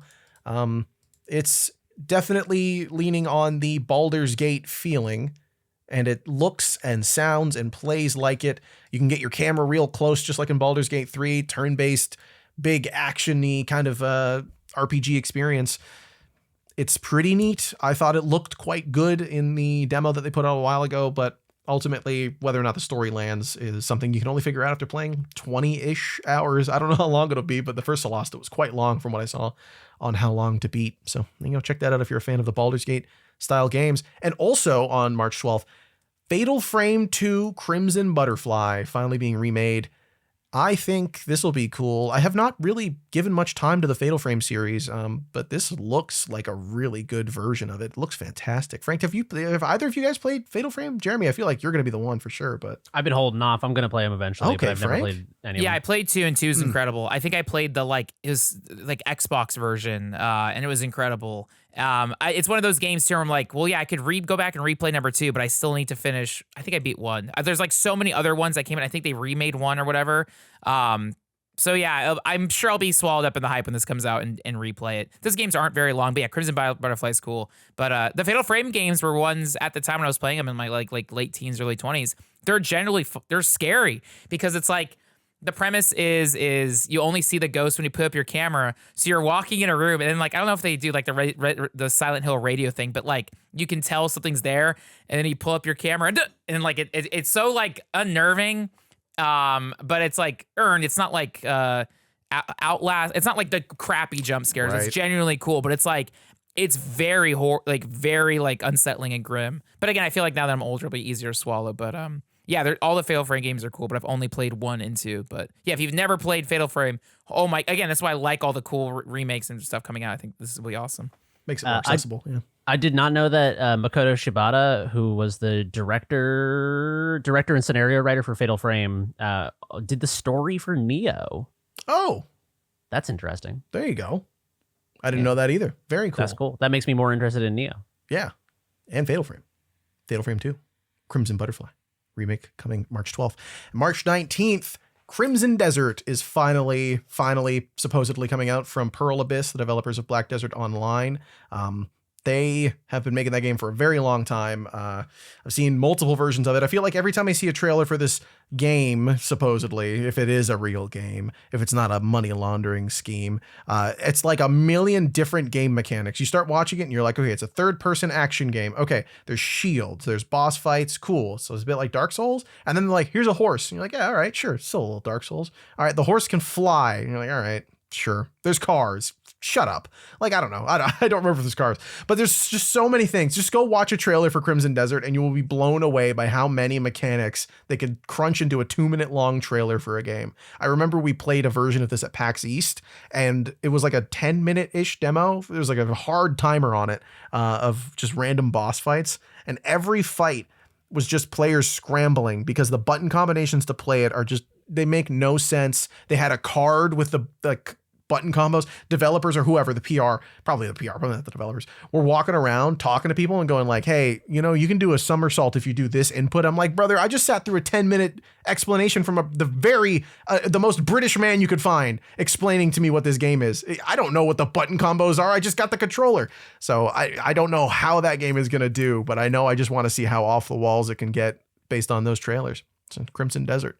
The combat looks really cool. I was not sold on this game. I had heard of it, but was kind of like, okay, Black Desert wasn't really for me. But I just watched some of the combat in motion, and it looks kind of interesting. It looks good. It plays really weird. I think it's going to be one of those things that takes a long time for people to truly appreciate the controls for. Not in a Dark Souls style way where you got to forget that square is attack. In that kind of way where like, every button does not do what it says it does until you're in a specific stance or you're doing a particular thing before pressing that button. Yeah, very complex. And I don't know if that's in a good way or not. I'll be curious to read reviews when they drop, hopefully before release. March 19th, Crimson Desert. Also March 19th, Dynasty Warriors 3 Complete Edition Remastered. Frank, I know you're excited for this one. Why in particular Dynasty Warriors 3? Yeah, Dynasty Warriors 3 is one of my all-time favorite games. It was the first Dynasty Warriors I had on PS2. It was a game I grinded for like a year, and then Dynasty Warriors 4 came out, and I grinded that for a year, and then Dynasty Warriors, it's cool. Yeah, Koei or whatever put out like a thing. I mean, they relaunched Dynasty Warriors in 2025, and it was okay. They like changed the combat to like kind of like awake, like keep your brain awake. But it was still, the color tone was like desaturated. You only could play as one character. You could change your fight styles, but you couldn't play as the characters you love. And that was like a weird choice. I was like, are they adding DLC? What's going to happen? So I was like ultimately disappointed with it. And it's so funny. They're like, all right, fine. Here, you want this? Here. So now Dynasty Warriors 3 remasters coming out. So assuming they don't they don't need to just port it. I don't care. Give me a fresh port on PS5 with trophies. I have replayed Dynasty Warriors 3 on like Xbox, on like retro achievements of like PS2. It's just like, it's one of those like, it's like when I'm making a new character in World of Warcraft and just doing Elwyn Forest. The progression is so satisfying and the game is so awesome and stupid and great. So yeah, I don't see how they can screw this up. Hopefully it performs fine. Again, they don't have to like knock it out of the park with this one. Like, it's okay. They can bunt and I'll be so happy. So yeah, this is coming out March 19th. I'm coming back from Japan March 16th. I pray that like there's like marketing materials in like Akihabara that I can like take pictures of or take flyers and stuff. There's no theft in Japan. You'll be prosecuted, not allowed back in the country. You're never left. Don't even say it as a joke. Please, yeah. I swear to God, No. I feel teats in Japan. But so I hope there's like events. There is a Koei Tecmo store in, I think, Park. Like there's a small kiosk where they sell Koei Tecmo stuff. So if there's Dynasty Warriors 3 stuff, oh my God, I'll be stoked. So yeah, one of my all-time favorite games is getting a remaster. Even if it's a port, I don't care. So I'm genuinely like shocked they're doing this. But this is part of a bigger initiative to do like the 30-year celebration of Dynasty Warriors. So yeah, I'm like excited, and hopefully it'll be easy to platinum. But yeah, those games are awesome. Frank, I think you should become like the Yukio Mishima of Japanese video games, where you're like a hyper traditionalist and you're like, Japan needs to return to the tradition of like 90s Japanese video games, and you're like a super hardliner. Except don't do the stuff he did at the end of his life. Oh boy. Okay, I'm gonna Google that later. You should watch the Paul Schrader movie, Mishima: A Tale in, what's it called? A Tale in A Life Four in Chapters. Four Chapters. A Life in I've Four not Chapters. seen that. Oh my fucking God, it is so good. All right. It's so good. Do you think Watch this it. and Big Dinner are a good? Is that what it Big was Night? called? Big Night? Is that what it was? Big Night Big is, it could not be more tonally opposite from Mishima. Both great. Big Night is like a fun movie that is also great cinema. Mishima is like a one of my favorite sort of like art house biopics of all time. Perfect. It is. I know we have a million games to cover. Can I give you a 30-second breakdown of why it's cool? Sure. Mishima: A Life in Four Chapters. So Yukio Mishima was a controversial, like hyper-traditionalist Japanese figure who believed that Japan was sort of like falling from grace and moving into globalism and needed to return back to this like imperial splendor and strength of Japanese character. Also wrote fiction. Paul Schrader made this movie about Yukio Mishima, where the movie intercuts between real stories from Yukio Mishima's life and vignettes from fiction that he wrote. But it weaves them together seamlessly, such that the chapters that you see of his fiction work feel as if they are chapters from his life, even though they're separate characters. Okay. And so you have these little vignettes of like his real life and then fiction, but the fiction it feels like it seamlessly tells the story of his life, but it's like half his fiction writing, and it's fucking brilliant. That sounds really cool. But you may have over-explained it a little bit. I feel like I've seen it already, so I'm not gonna No, watch it. you haven't. That's the premise of the movie. That's All the whole right. movie. Okay, whatever. That's why it's called A Life in Four Chapters, because they're books. I'm kidding. I like the idea of that, like broken up story. I could watch the movie, and then I can go to the Mishima Yukio Literary Museum, which is located. Where is this? Okay, this is okay. It's near Mount Fuji. It's at the base of Mount Fuji. If I'm That's that, it. yeah, there's a museum. He has a museum. I gotta check it out. I You just should go. looked it That's up. Yeah, awesome. you should. Yeah, don't do anything else he did after trying to do cool stuff, but not too much cool stuff. There's like a Yeah, limit on his life where cool stuff stopped happening. A complicated figure, Yeah. to be certain. That makes for a good movie. Yeah, for Yeah. sure. What were we talking about? Dynasty Warriors 3? Yeah, Dynasty Warriors 3, March What are we 19th. talking about? That's how you know the podcast is like cooking, when That's how you know it's lit, like when we gotta everyone try to- stops talking. We're like, what the fuck were we? Yeah. What is this? Where were we? are we? Something Japanese. One more game for March 19th, or sorry, one other game for March 19th. Mouse PI for Hire. It's the Mickey Mouse first-person shooter looking game with the rubber hose style animation. It actually looks more complex than I thought it was. When they initially showed it off, I was like, yeah, all right, Doom shooter. It looks like Cuphead, whatever, black and white. But no, like it looks like a game where you like do stuff and solve mysteries and things. And you're actually a PI for hire. Yeah, it looks neat. I don't know. I think it'll be all right. I think it looks awesome. This game has been in the works for a while. The art style is obviously, I mean, this is like, feels like if I had to predict, it'd be like a more imsimmy kind of Fallen Aces meets Cuphead in the sense that it's authentically replicating a sort of rubber hose aesthetic. But I mean, just go look at the screenshots. Don't watch a trailer because then you get spoiled. No, I'm just kidding. You can watch a trailer. Yeah. But it looks fucking great. I've been very excited for this for a while. And there's always the risk with games like this that it's like, is the art style what's for sale? Is the game design itself worthwhile? And to me, it feels like this game looks like it's curating an interesting sort of like private investigator experience. So hopefully it delivers on it. Yeah, can't wait to see how it works. And then the last one for March 19th, Rel, Warped Worlds and Troubled Times. I've been following these devs for a bit, but Jeremy, you're the one who put this in here. Tell us about it. Yeah, so this is a very interesting game. This is it's sort of like a sandbox spell combining game.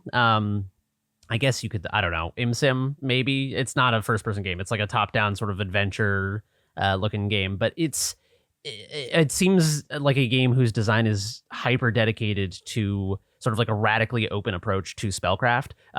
So there will be a puzzle where it's like, oh, you have to like push all the buttons in a room and you have like a rock and it's like, well, the rock is only big enough to push one of the buttons. And it's like, all right, well, what spells do I have? I could cast a spell on it that makes it bouncy, and then it bounces and hits the buttons, and the buttons have a cooldown. But maybe that's not fast enough. So maybe like I have a spell that makes things bigger. So maybe I can make the rock bigger and then bounce it around, but that's still not fast enough. But maybe I could like combine 3 make them bigger spells and make it big enough that it fills the room and pushes all the buttons at once. Right. And then you'll find the solution. But then that will be one of like, X number of possible solutions. So it just seems like a game that is just it's hyper dedicated to its idea of sort of like openness towards spellcraft, which I think is cool. Yeah, that technical interaction stuff, systemic design, very cool. It makes me think of like Rusty in the Riverside or even Magicka fairly early on, which isn't so systemic, but is about combining things and seeing what interactions you can get out of them. So that sounds really cool. Yeah, like I said, I've been following, but I've just seen the visuals. I didn't understand that was the gameplay. I just thought it looked so cute that I like seeing it on my timeline from time to time. Yeah, really nice art style. I like the color of it. It's very vibrant and cute. And now that I know it's a systemic puzzle solving game, well, I'm back in, baby. Give me it day one. I'll play that. There you go. Yeah, Rel, Warped Worlds, and Troubled Times. Check it out on Steam. March 27th, 007 First Light. I feel like we've talked about this a bunch. It's a 007 game from the Hitman team, IO Interactive, starring Lenny Kravitz and others. It'll probably be good, right? It'll probably be good. I wish they didn't do the Lenny Kravitz thing, but that's fine. It's going to get Zoe Kravitz? Couldn't she be a Bond girl? What the hell? Who Maybe. That would be a really weird scene. I got whatever. He's like, hey, get away from my daughter. And James Bond's like, your daughter? And then that's the rest of the game. It turns into a Looney Tunes experience. Honestly, that would be exciting. Looney Tunes murder game? Sure. They should you just made me think they should do a Muppet Bond movie. Yeah. They should make a Muppet everything movie. Why not? Yeah, that's true. The Muppets need to come back and not just at the fucking Game Awards. Yeah. Did you notice they got rid of the old guys at the Game Awards who were like, Jeff Keighley, more like Jeff, on him. Nice shoes, idiot. Like, yeah, they were so much better. Statler and Waldorf were so good at the Game Awards this year. It was nice having them talk shit, but then he just was like, I'm just going to hook up with Miss Piggy. They said all the things that I was thinking, and that's why I liked them. Yeah, it's true. He called us losers for watching it, which is maybe the ultimate burn in most. But that's how I felt about myself watching it. Exactly. Yes. Like someone finally told us how we should feel and do feel at that moment, and wasn't trying to sell us a shit razor or something. Yeah, 007 First Light. They should make a Muppet version. That's our review of the trailer that we've seen. Also in March with no fixed dates as far as I'm aware. Maybe this isn't the case. I don't know. Sometimes people like just saying things on the internet and lying, but Marathon, maybe March, maybe not, maybe Q1 is maybe more the conversation they're having.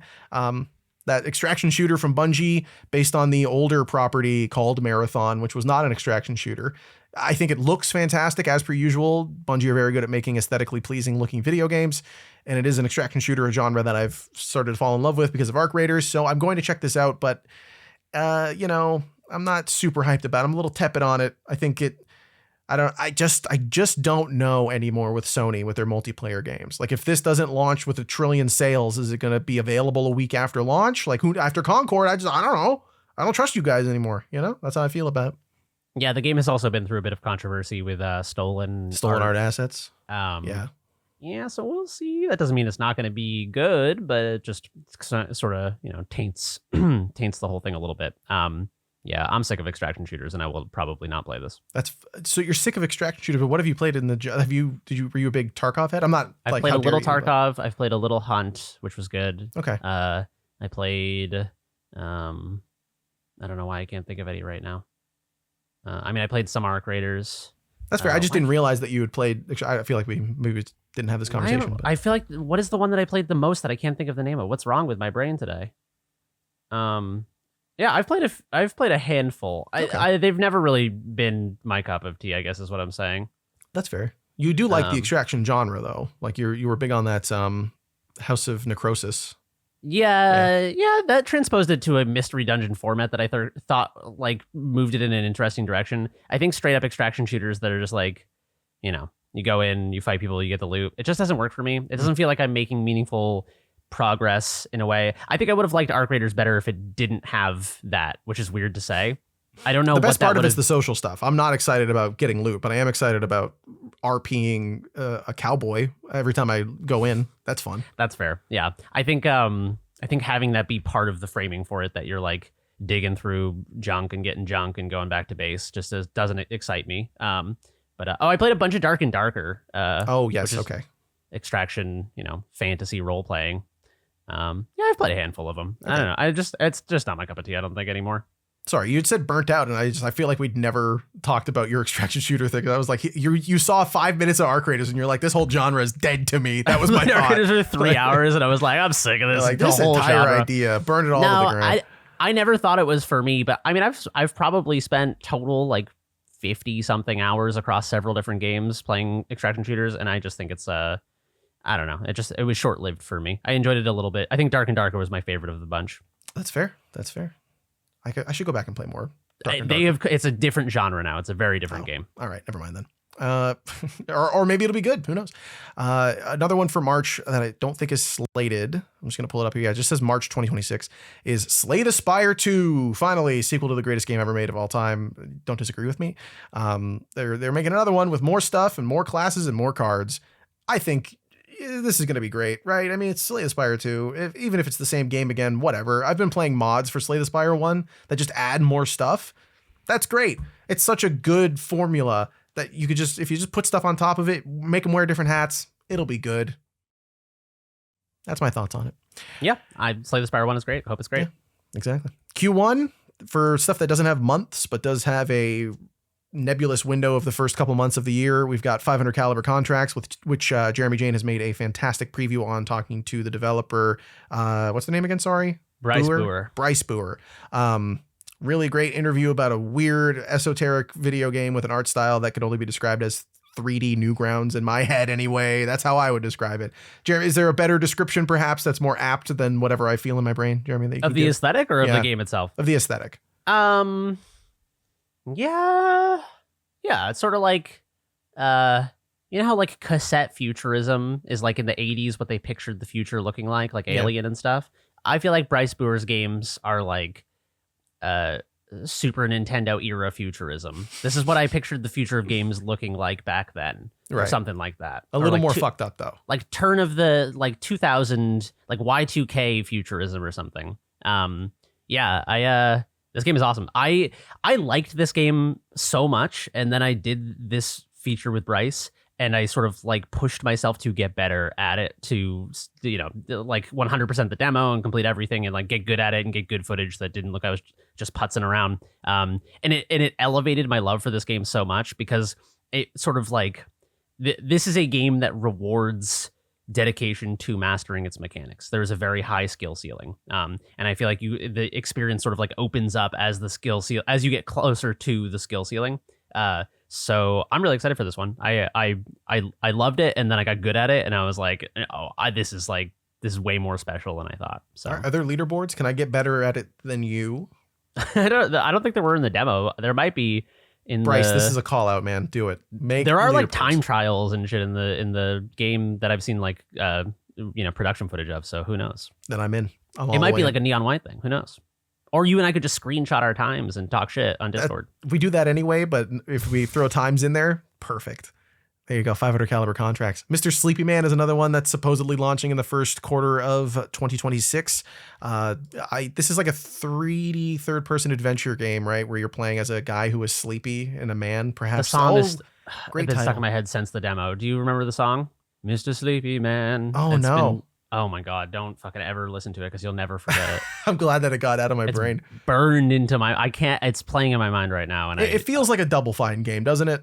To some extent, a little bit, yeah. Yeah, like it's got a little bit of that sauce on it. It is pretty cool. It was a cool experience. Weird. Yeah. I think it's very quirky and odd and silly. Yeah, sometimes you need some silly in your life, but sometimes you need some serious in your life though too. With WWE 2K26, the most serious sport on planet Earth, wrestling. Frank, I know you're excited about this one. It's just another WWE game.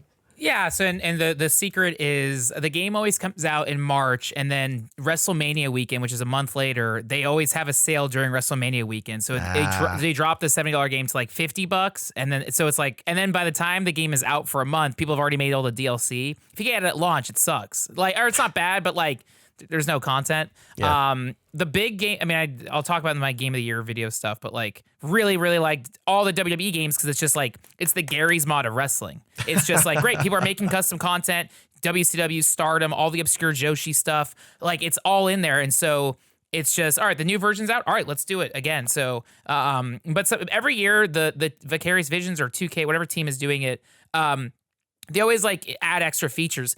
Finally, in WWE 2K25 this year, 2025, their version that they released, finally allowed intergender matches, which was like, oh wow, they didn't allow that in the earlier WWE games, even though every promotion, whatever. WWE is such a stickler for stuff. In the post Vince McMahon era, they've kind of gotten looser with things, and so the games are finally like elevating more. So every year they like add more and more features, and then it's always anchored by like the there's like the fake career mode, which is like you're making your custom characters doing the story, and then there's like the legacy career. So like this year 2025 it was like the Samoans, and in the previous they did Rey Mysterio, AJ Styles, John Cena. So it'll be fun to see what focus they have this current year.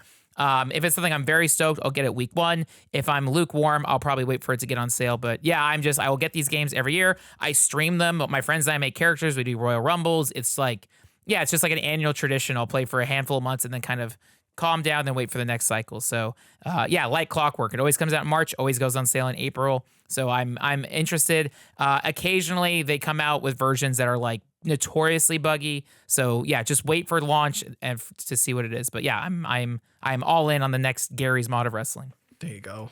Old reliable WWE 2K26. The WW stands for Wary's Wad. I'm sorry. I was trying to think of something dumb. It didn't work. It was a nice try. Yeah, I appreciate you saying that. Esoteric Ebb is also launching supposedly in Q1 of 2026.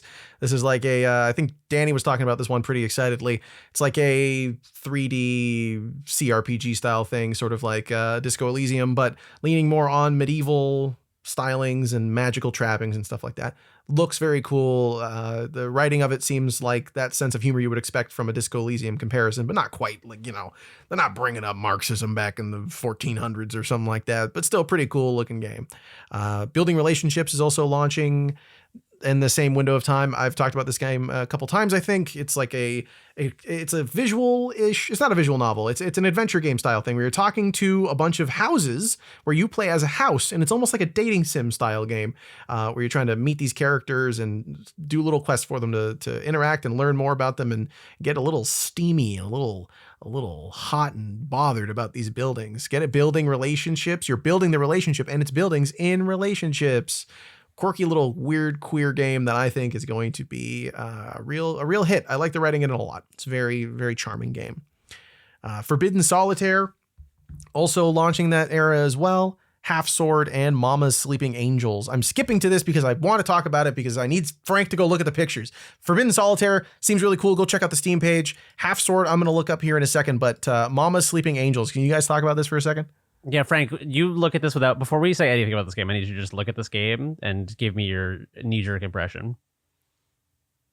Okay, yeah. I saw the thumbnail. Yeah, okay, cool. He's in right away. This is a I'm just going to read the description before we talk about it. A 1 to 4 player Y2K dream exploration game. Free your imaginary friends trapped to eternal sleep by the goddess Mama. Collect cursed items and use weapons to face the monsters in Mama's dreams. Perfect. This is a co-op game that is like a weird psychedelic Y2K nightmare, and it has a cell phone, and it looks awesome. Yeah, I don't know what to say about it because I've intentionally been sort of like putting on blinders about it. I just think it looks fucking weird and cool. Yeah, sometimes that's all you need is weird and cool. You need to see one screenshot and go, that looks insane. I want to play it right now. And that's it. And you close it. Like you guys said, sometimes it just takes one good screenshot, one good title, something like Half Sword, which looks like, what's that series? It's driving me crazy. It's the sword fighting one. The sword fighting one. First person. This isn't first person though. Is this third person?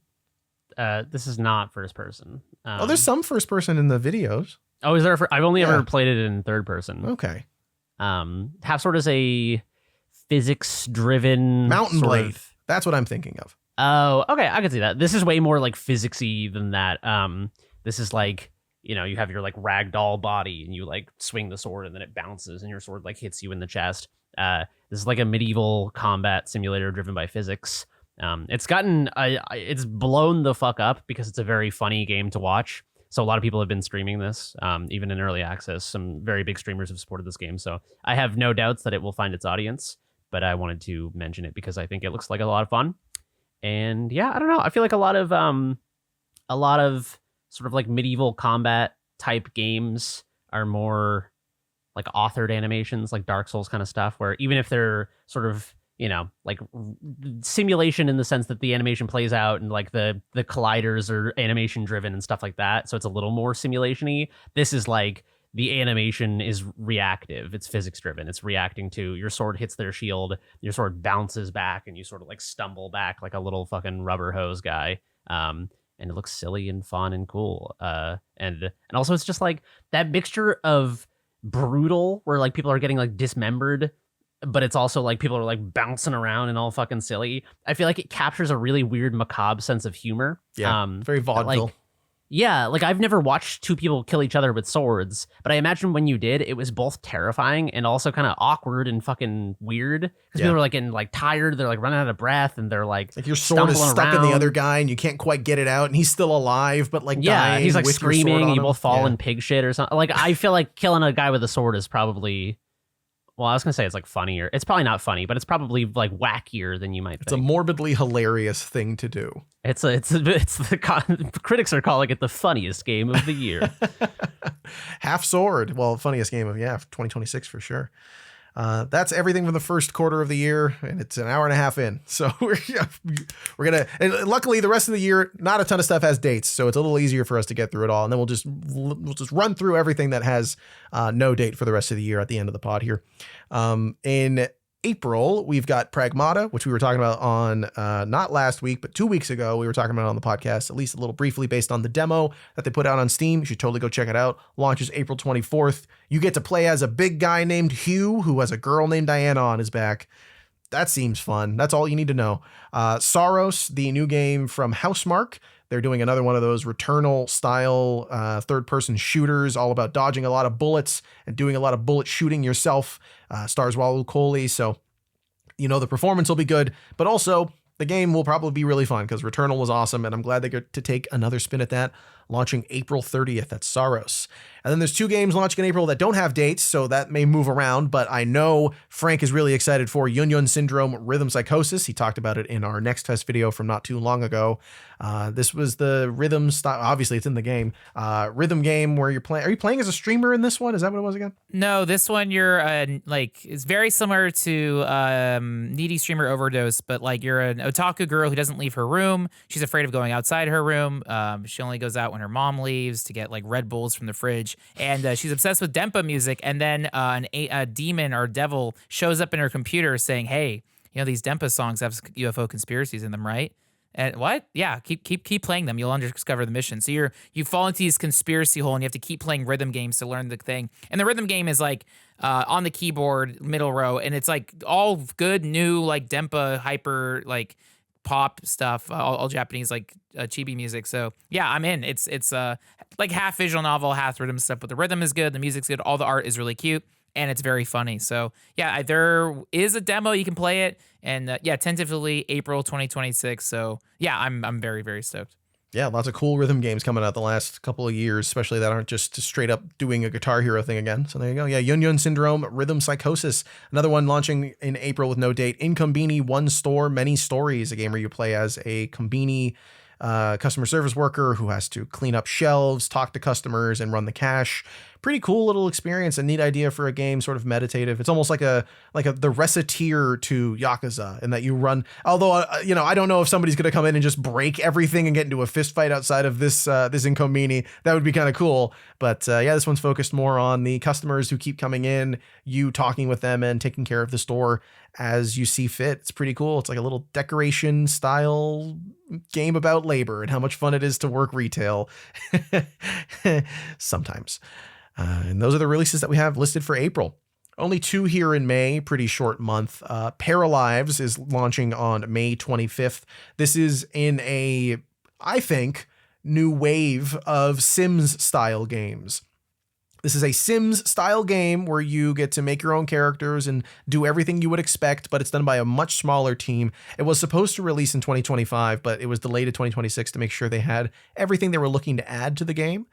So that's a pretty exciting thing to me, is that they saw it and they were like, you know what? We want to make sure that when you're playing this, you're not waiting for it to be fun. Let's make sure there's enough content in there. Let's make sure you can play what you're expecting from a Sims style game. And yeah, I don't know. I haven't played one of these since Sims 3 in like high school. So I'm excited to go back and give a little more time to a simulation style game. Yeah, similar to my take on Yakuza and RGG, I think that The Sims is a franchise that needs competition, especially from a small, like, dozen-person indie team. I think it's not a knock on RGG and Yakuza, and it's not a knock on The Sims, but I think these large franchises, when they have, an agile competitor that's trying to do the same thing but different, it puts them on their toes. And I think ultimately it's good to have competition. Whereas, like, I don't know, like, I love The Sims 1 is, I think, an all-time brilliant game.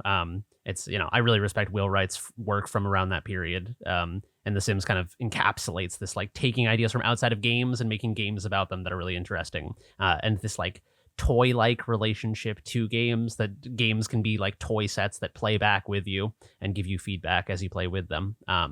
And I'm excited to see someone else take a go at it. I think The Sims has kind of gotten bloated and boring and lost touch with what I thought was interesting about it. So, and more of a vehicle for DLC than anything else, really.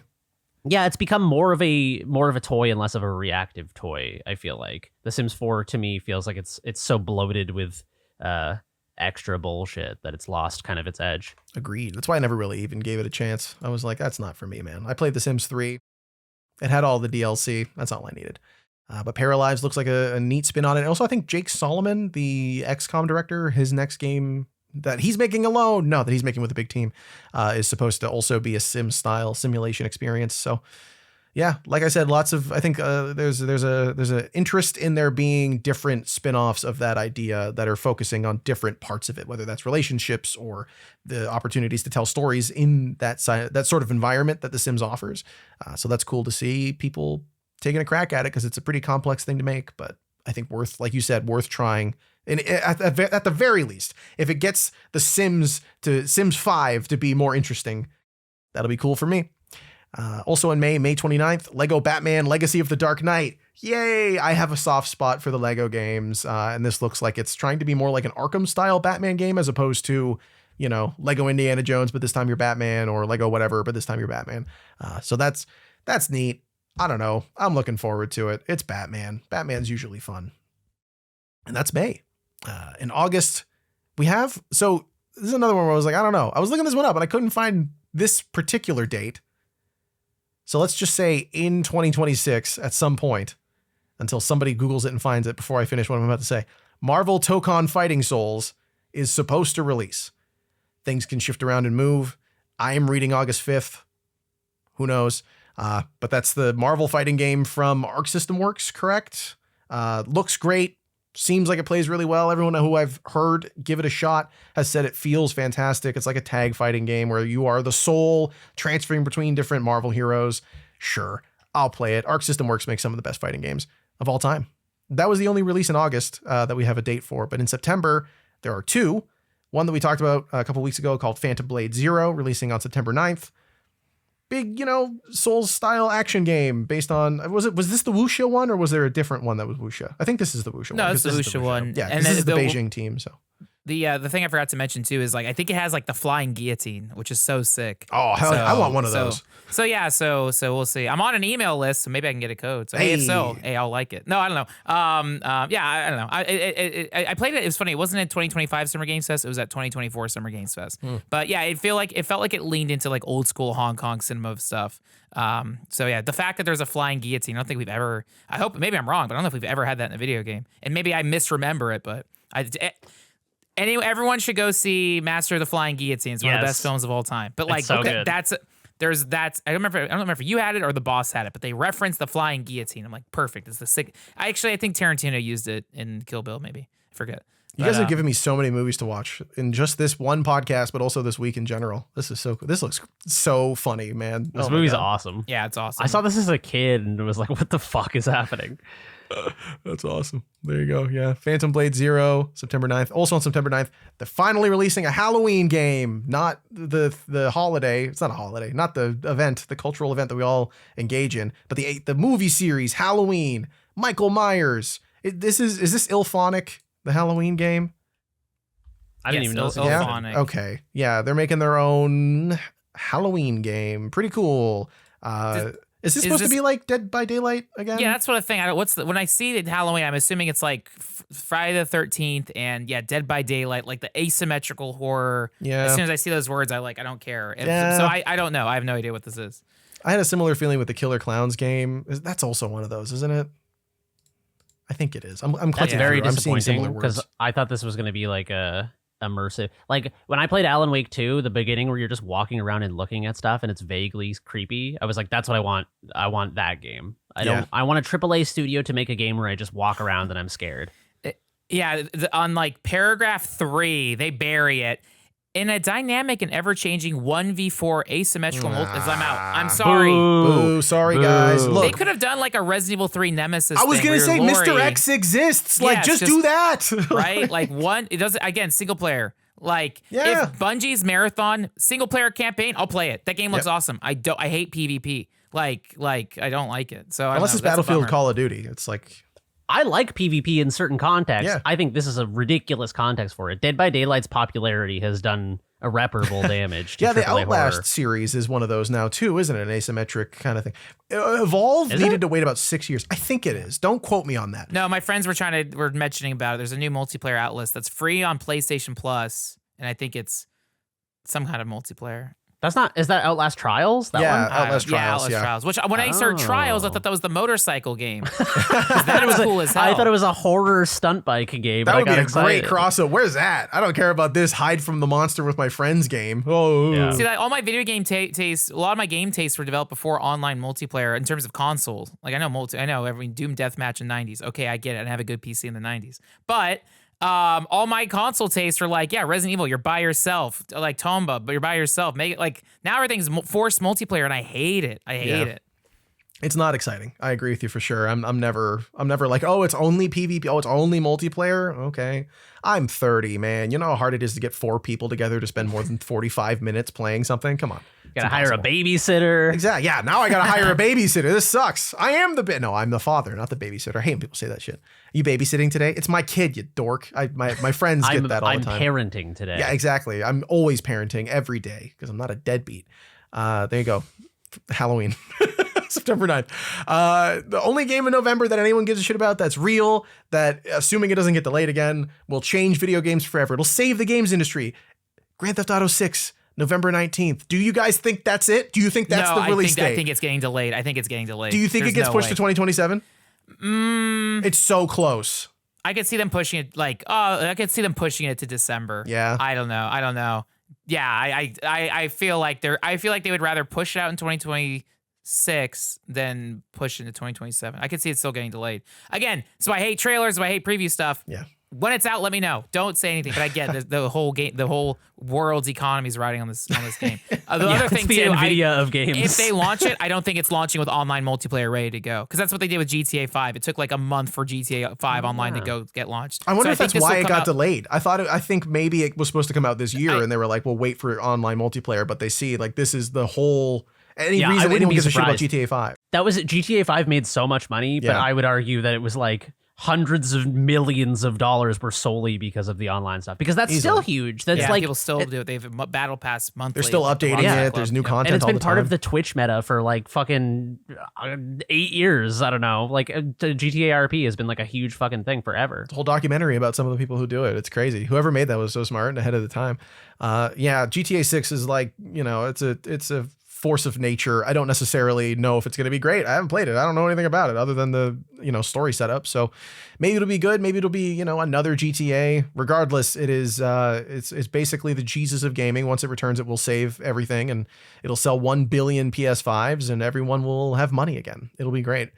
The American economy is going to be rescued by Genuinely though, I kind of feel that way. I know, I'm not even joking I that think much. the reason people haven't bought a console is because there hasn't been something like this launching on any of them that's made people go, okay, I need a console for this one game. No one's buying a console for Spider-Man 2. It was 5 years ago. Nobody cares. We need something like this. And everyone's like, please, for the love of God, GTA 6 come out, and It's then I'll going to be also like launch the a $20 Top Gun indie game. Maverick of the game industry. When like Spielberg went up to Tom Cruise, like, he saved our ass. He got people back in the theater. Thanks, man. I feel bad for GameStop. They were probably banking on Yes. taking out loans so people can buy PS5, upselling their GameStop credit card, which feels so evil that they have a credit card Yeah, for people absolutely. it's messed up. You can go into But debt yeah, so you can pre-order Saros. The one thing I'm interested, my genuine thought is like I have blind faith to Rockstar, but it's like, oh, do they still have it? I wonder if some of their satire will now be like more boomer, like not yelling at, you know what I mean? Like, oh, where is it going to land? Also, they've been probably writing this game 6 years, but again, not every joke in every Rockstar game lands. I don't mind. I like it when they're juvenile and dumb. So I wonder what the range of tone is, how it'll land. I know it's going to be divisive no matter what, but yeah, I can't wait. Again, yeah, I'm about it. For sure. I do feel like that's a particularly hard thing to pull off, is like, imagine writing like a stand-up comedy set in 2019 and then performing it in 2026. Yeah. Like, you'd be like, hey, so how about this president? And it'd be like, it's been like, there have been other presidents since you've said that. So what the fuck are you talking about? Like at that point, it'd be like, shame about Obama leaving. Yeah, shame about those drone strikes too. Am I right? And we're all sitting here like, man, they're just rounding people up and like black bagging them now. We're not even, who cares? Like that's still bad, but like we've moved on. GTA 6 might be like a stand-up comedian who just came out of a coma and he's just trying his old material. That's why they keep delaying it, because shit happens that they put in the game and they're like, we gotta take that out, man. Yeah, We don't want does people anyone to know care that about we this do it. anymore? Are we still on this? Yeah, exactly. They're writing new character scripts. They're like, get that guy Tron'll dump out of there. That's not gonna work. People aren't gonna like that anymore. Yeah, Grand Theft Auto 6, it's going to take over the world. Nothing's going to release in that window. I feel bad for everyone. If that gets delayed again, everyone who thought they were dodging it moving to December is going to just be pissed again. Nothing you can do about that. And then also in that chunk of the year, there's a couple of games launching. Wolverine, Marvel's Wolverine, first game since Spider-Man 2. So that's exciting, I guess. I kind of wish they would do something that wasn't Marvel related. I'm not asking for another Ratchet and Clank. I just like when Insomniac gets to do something weird and not just be stuck in the Marvel mines forever. Although Wolverine will probably be still at least decent. I wasn't huge about Spider-Man 2. I didn't like that game very much. Control Resonant, the new Remedy game. Third person character action. I'm hitting stuff with my sword and my hammer. So much fun. Looks awesome. Looks like their usual blend of weird imagery, big bashy combat, and real satisfying music. So if they can keep up with their style, I'll be happy. One Jeremy's been excited for years, Kitsune, The Journey of Adashino. This was like a... Go ahead. This is like a sort of semi-fixed camera adventure game with like hand-painted environments and assets, and it's just beautiful. It's like based on Japanese folklore. It's just I played the demo and I loved it, and I can't wait for more. It's been a long time in the works, but everything is so meticulously like handcrafted. It seems like a real labor of love.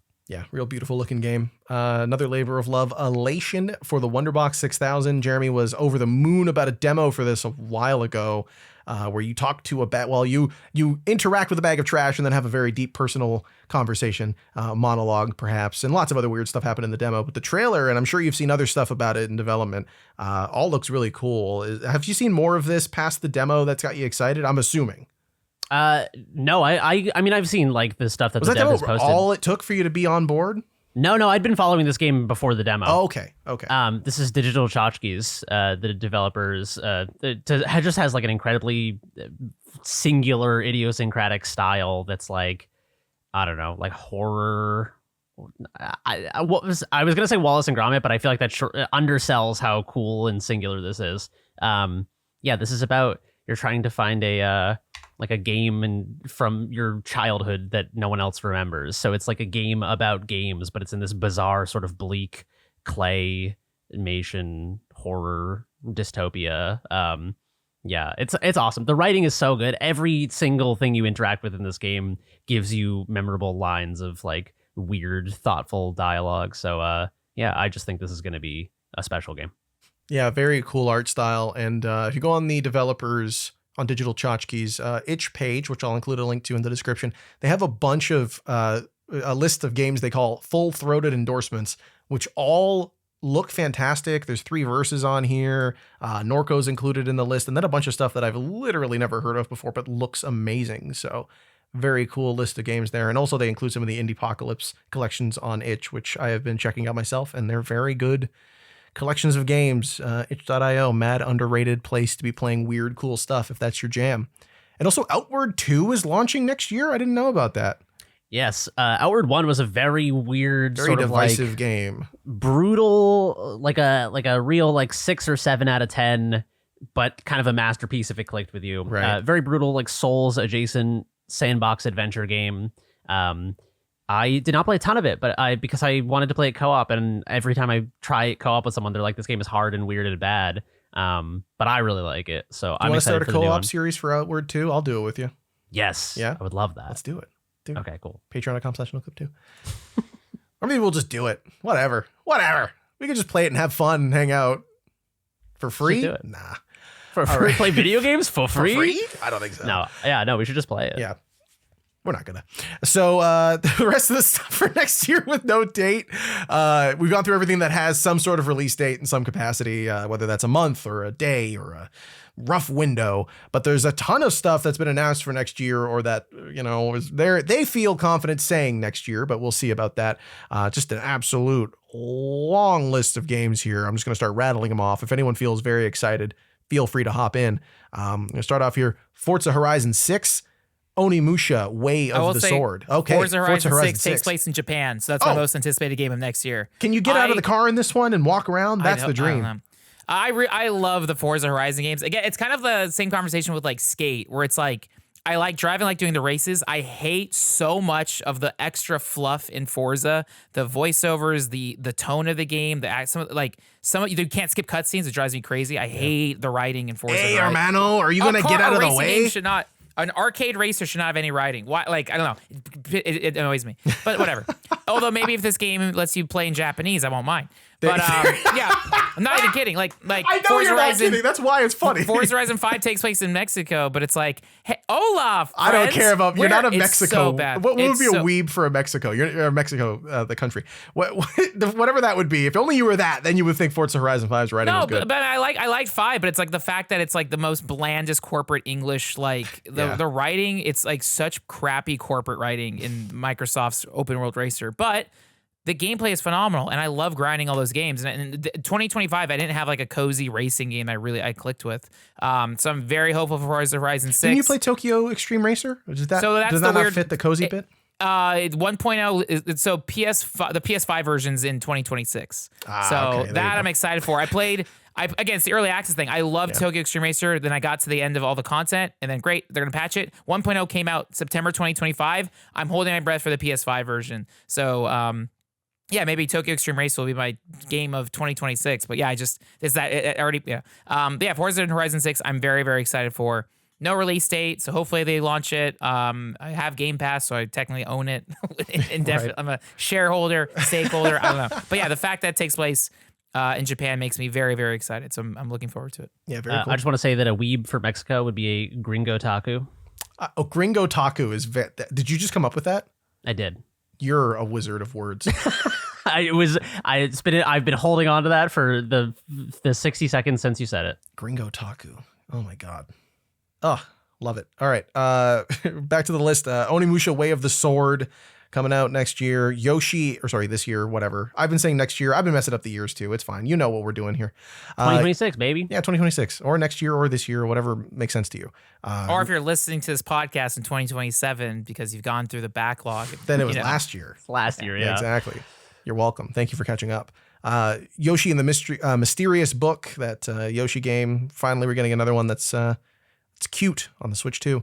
Scott Pilgrim EX. It's Scott Pilgrim, baby. They're making another one. This is Tribute again, right, Frank? Yeah, Tribute, which is funny because they also publish like Marvel, Cosmic Invasion at the same time. Anamanaguchi confirmed on Twitter as of like December 2025 that they've submitted the soundtrack. It's done. So hopefully, I wouldn't be surprised if we get Scott Pilgrim within the first 6 months of the year.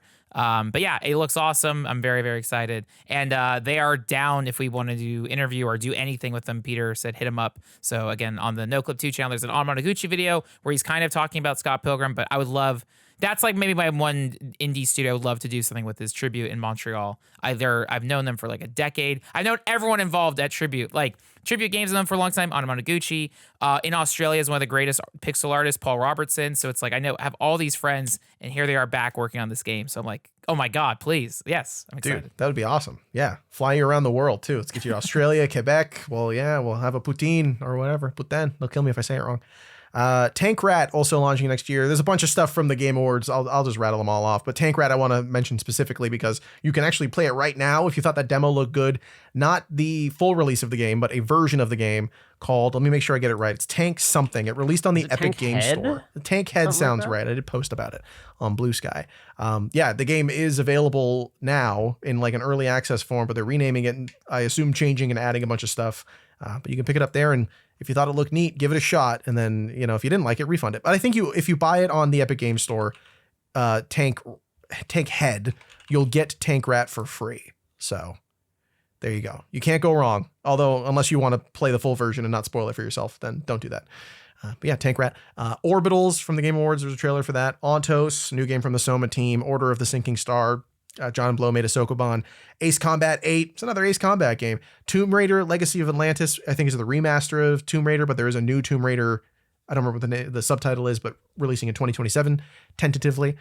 Bradley the Badger, Jeremy's least favorite game of all time. Coven of the Chicken Foot, Jeremy's favorite game of all time. No, not that either. The Dusk Bloods. Jeremy will kill people to play this game. Just to get a Switch 2, rather, to play this game. Star Wars Zero Company, which is like Star Wars XCOM, which looked pretty neat. I'm excited for that. I should really go back and play XCOM too. Fable, the new one from Turn 10, I believe, the Forza studio. So I don't know how they're going to do Fable and Forza Horizon 6, unless that's a different studio itself now. Is that not Turn 10 anymore? I don't know. I should Google that. I'll look it up in a second. Halo Campaign Evolved. Halo, they're just the campaign is being brought to all consoles, not the multiplayer. I don't know why. Don't know who wanted that. It looks not good, in my opinion, but hey, you know what? Okay. They're doing it. They're putting it out there, putting it out into the world. I hope that it works out for them. And I don't know. Hey, God bless and Godspeed. Best of luck. Rhythm Heaven Groove. They're making another Rhythm Heaven game. Can't wait. There's actually a game like this if you're so excited that you want to play something similar called Bits and Bops. It's another Rhythm Heaven style game. Very good. Very cute. Love the music. Love the way it's done. Really, really good job to that team. Marvel 1943 Rise of Hydra. This game's not coming out, right? Can we stop for a second? This game's not coming out. This isn't real. I don't know anything about this. Okay, good. We'll move on. No, this is the Amy Hennig, I believe, Marvel game where it's Black Panther and Captain America. Yeah. I know you guys don't care about that stuff, but I every time I see it, I'm like, this game is not coming out. Like, I care that you care. I don't care. I just think it's interesting that like it keeps getting delayed and it's like clearly all we ever got was a cinematic for it like 3 years ago, and just nothing new, and we never hear anything about it other than it's been delayed, even though we didn't know it was coming out, or like it's a tumultuous development. So yeah, we'll see, but I don't know. I don't know how many stories like this we need where it's like Amy Hennig is leading a project and then it doesn't come out or it's bad. What keeps happening? What's going on? I'd love to know. Resonance, A Plague Tale Legacy, another Plague Tale game supposedly launching next year. That'll be that's cool that they've got so many of those. Honestly, I thought it was just going to be the two and that would be it, but I guess they got another one coming. Good for them. Professor Layton in the New World of Steam. Finally, another Professor Layton game. That's pretty cool. Nice that we're getting all of these weird, smaller franchises coming out on Switch 2. I'll be interested to see if they can use the mouse mode in that game in fun ways. I haven't got enough of that on Switch 2. And then there's two Witch games, Witchbrook.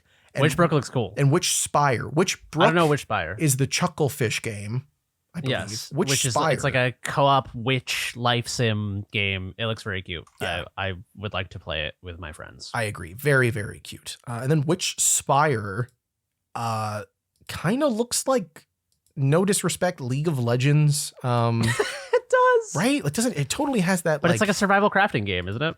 Yeah, survival crafting game that's trying to do the Kiki's Delivery Service type bit. It looks like you play as a witch who can fly around on broomsticks and like as you're doing missions and beating up stone creatures that have a blue orb inside of them. It's totally not Breath of the Wild.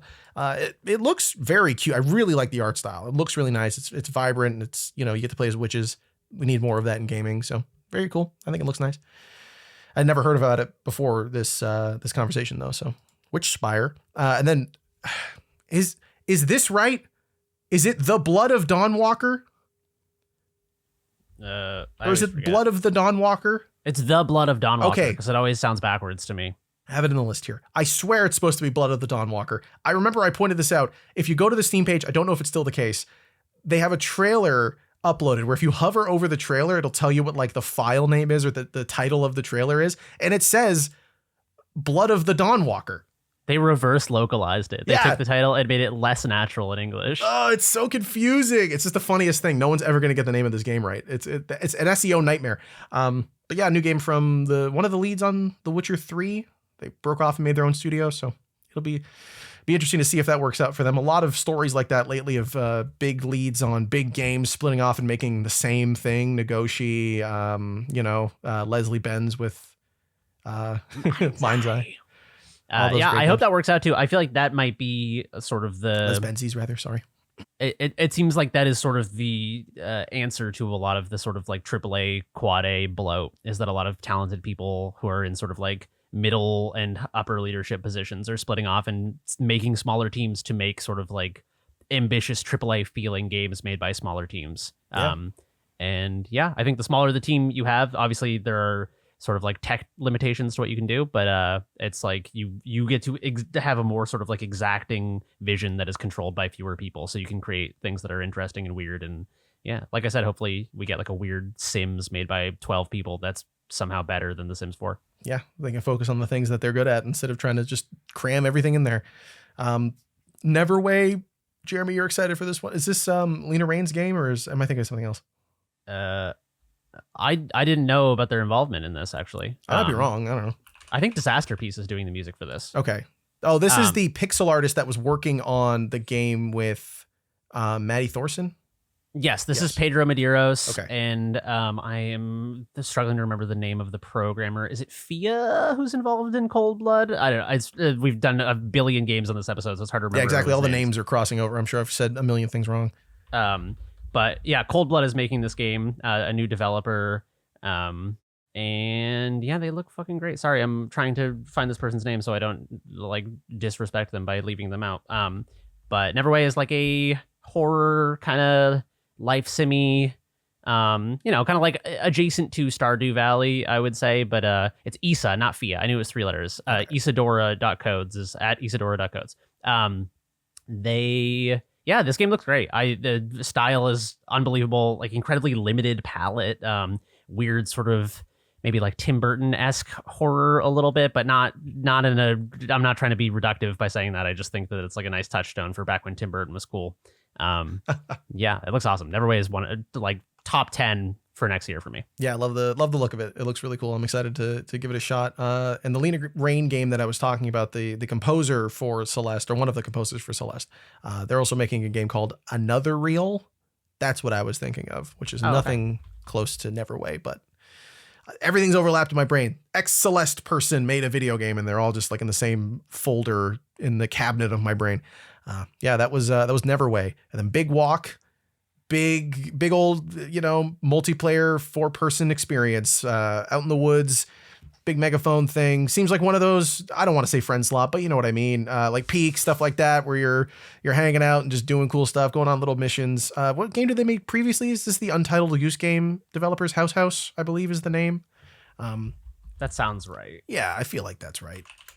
Out in Australia. Australia. Yeah, Untitled Goose Game. Yeah, there you go. Cool. Yeah, published by Panic. Great publisher. And then Tears of Metal, a game that I covered in one of the Next Fest videos. That's like the Muso. Don't let me say it wrong again, Frank. Is it Muso or Musao, or how do you say it? Musou. I think if you have to pronunciate every vowel. I just say Musou. I don't think about it. It's like Muso. It's okay to be wrong. No, it's not. Everyone's going to get mad at me. But the Musou. I don't know. We have the Canadian accent, so it's true. I have the SoCal thing. It's just everyone's got. You're closer to Japan than me, so you get it right more than I do. And spiritually. True. Yes, you're there all the time. We're speaking to your astral projection. I still have like the Suica card on my Apple Wallet, so I can. Yeah. Frank has a little handful of soil from Japan, so he can stand on it at any time and be in Japan. Before you pray, that's what you have to do. Literally all the clothes I'm wearing. I bought this shirt in Harajuku. I bought these shorts at the Stardom tournament. I bought this hat in Akihabara, so it's all my clothes are from Tokyo. He stands and looks towards Tokyo in the cardinal direction towards Tokyo. Yeah, every that's day his mecca. Yeah, and pays homage. Yeah. Yeah. Tears of Metal, Muso game, but you're Scottish instead of Japanese, and you're fighting back against the corrupted force that are maybe or maybe not the English. Pretty cool. I thought it was a fun experience. I've played some of the Dynasty Warriors games, and this was a good approximation of that from a team that's much smaller and trying something a little bit more their own taste. So cool to see. Novalis, this is a sci-fi noir adventure through like this voxel art style world, right? Is this the one I'm thinking of with Novalis? Let's just pull it up.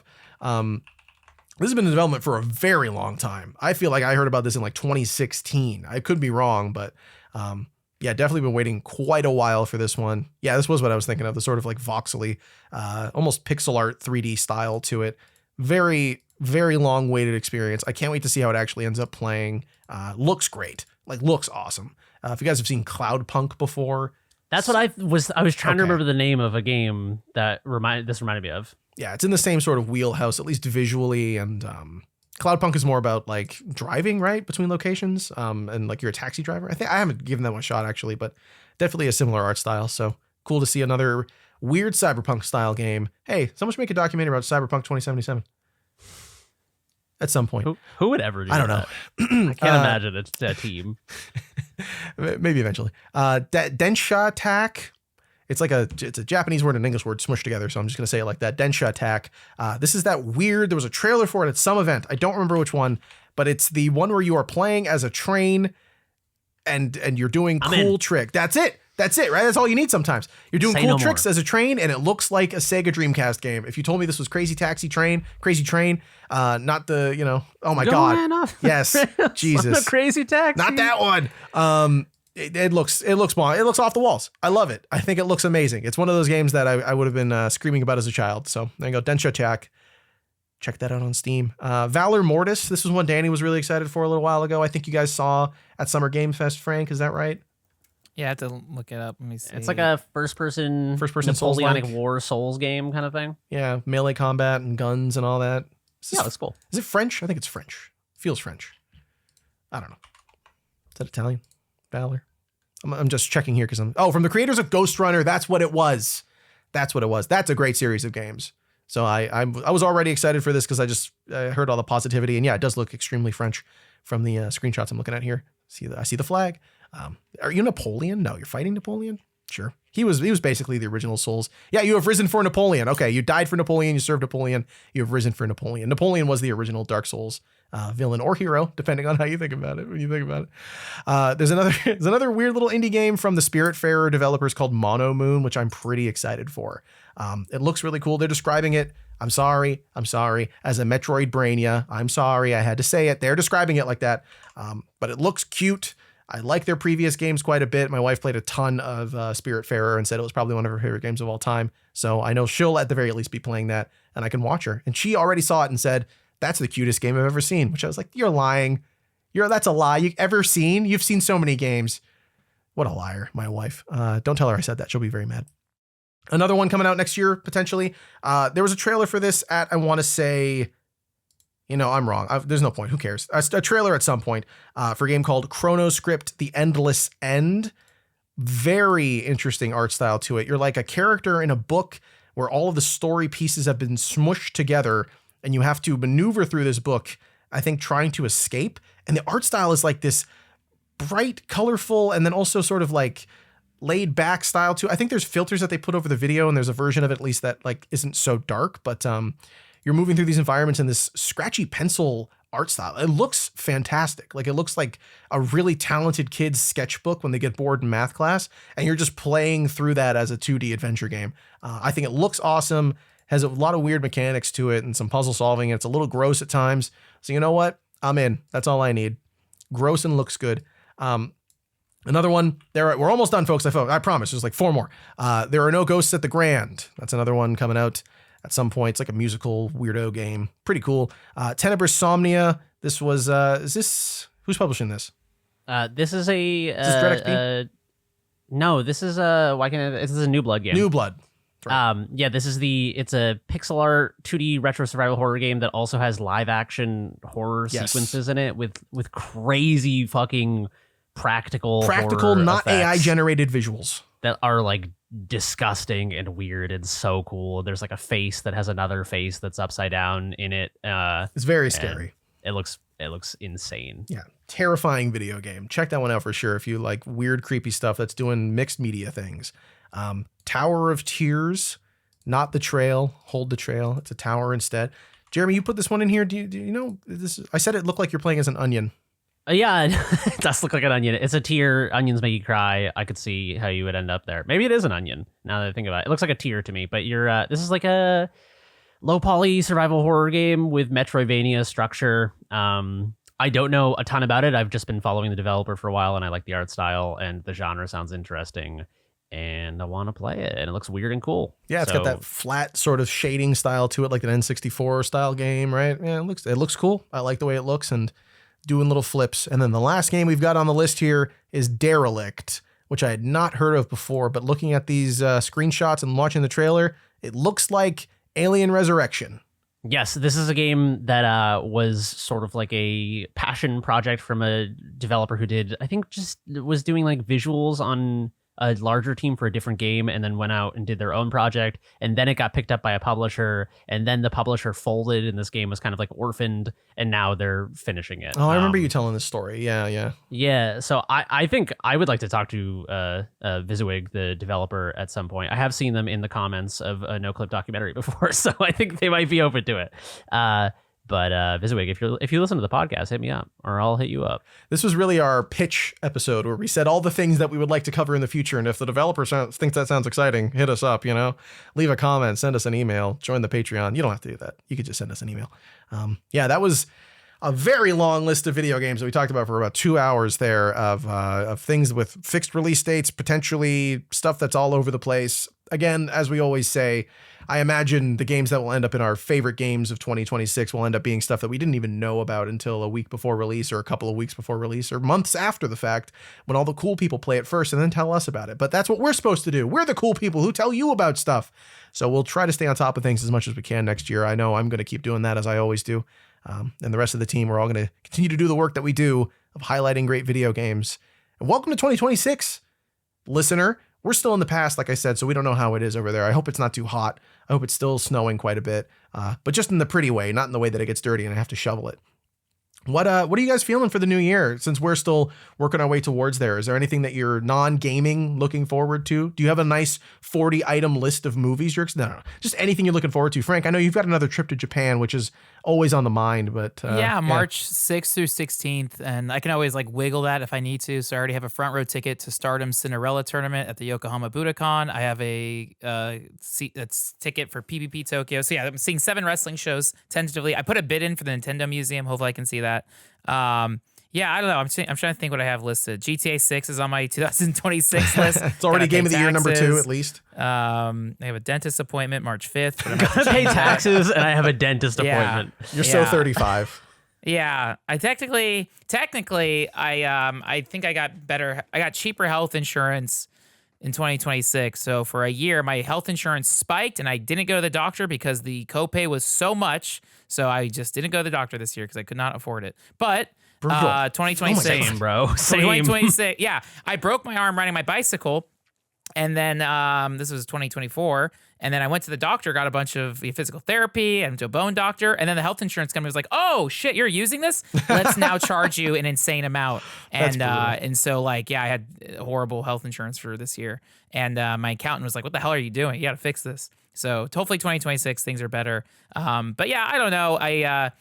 Hopefully I get hope. No, that sounds so cruel. I don't know. I will say the winner, talking presently, December 18th. I hope by January I'm already in better spirits. Because yeah, I feel like we're almost done. We're almost done with the winter. We'll be done with the holidays by the time it's out. I get so miserable in this time of year, like clockwork. So yeah, hopefully 2026 is cool. I'm not like a doom and gloomist of just like I enjoy stuff, but I have to stay busy when things shut down in the holidays. That's when I get crazy. It's like, no, I'm a freelancer. I have to keep bobbing along when I go crazy otherwise. So hopefully January has like lots of work and fun stuff to do. But yeah, I don't know. But hopefully we can still hang out, do this stuff. So yeah, I don't know. I don't even know what my mental state is presently, let alone 2026. No idea. But going to Japan, something to look forward to genuinely. But beyond that, I mean, April will be Las Vegas WrestleMania weekend.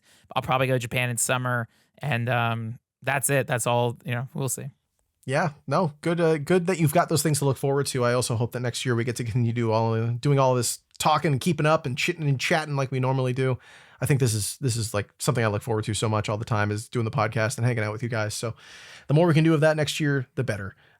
Jeremy, is there anything you're looking forward to next year or this year as it's being listened to by the audience?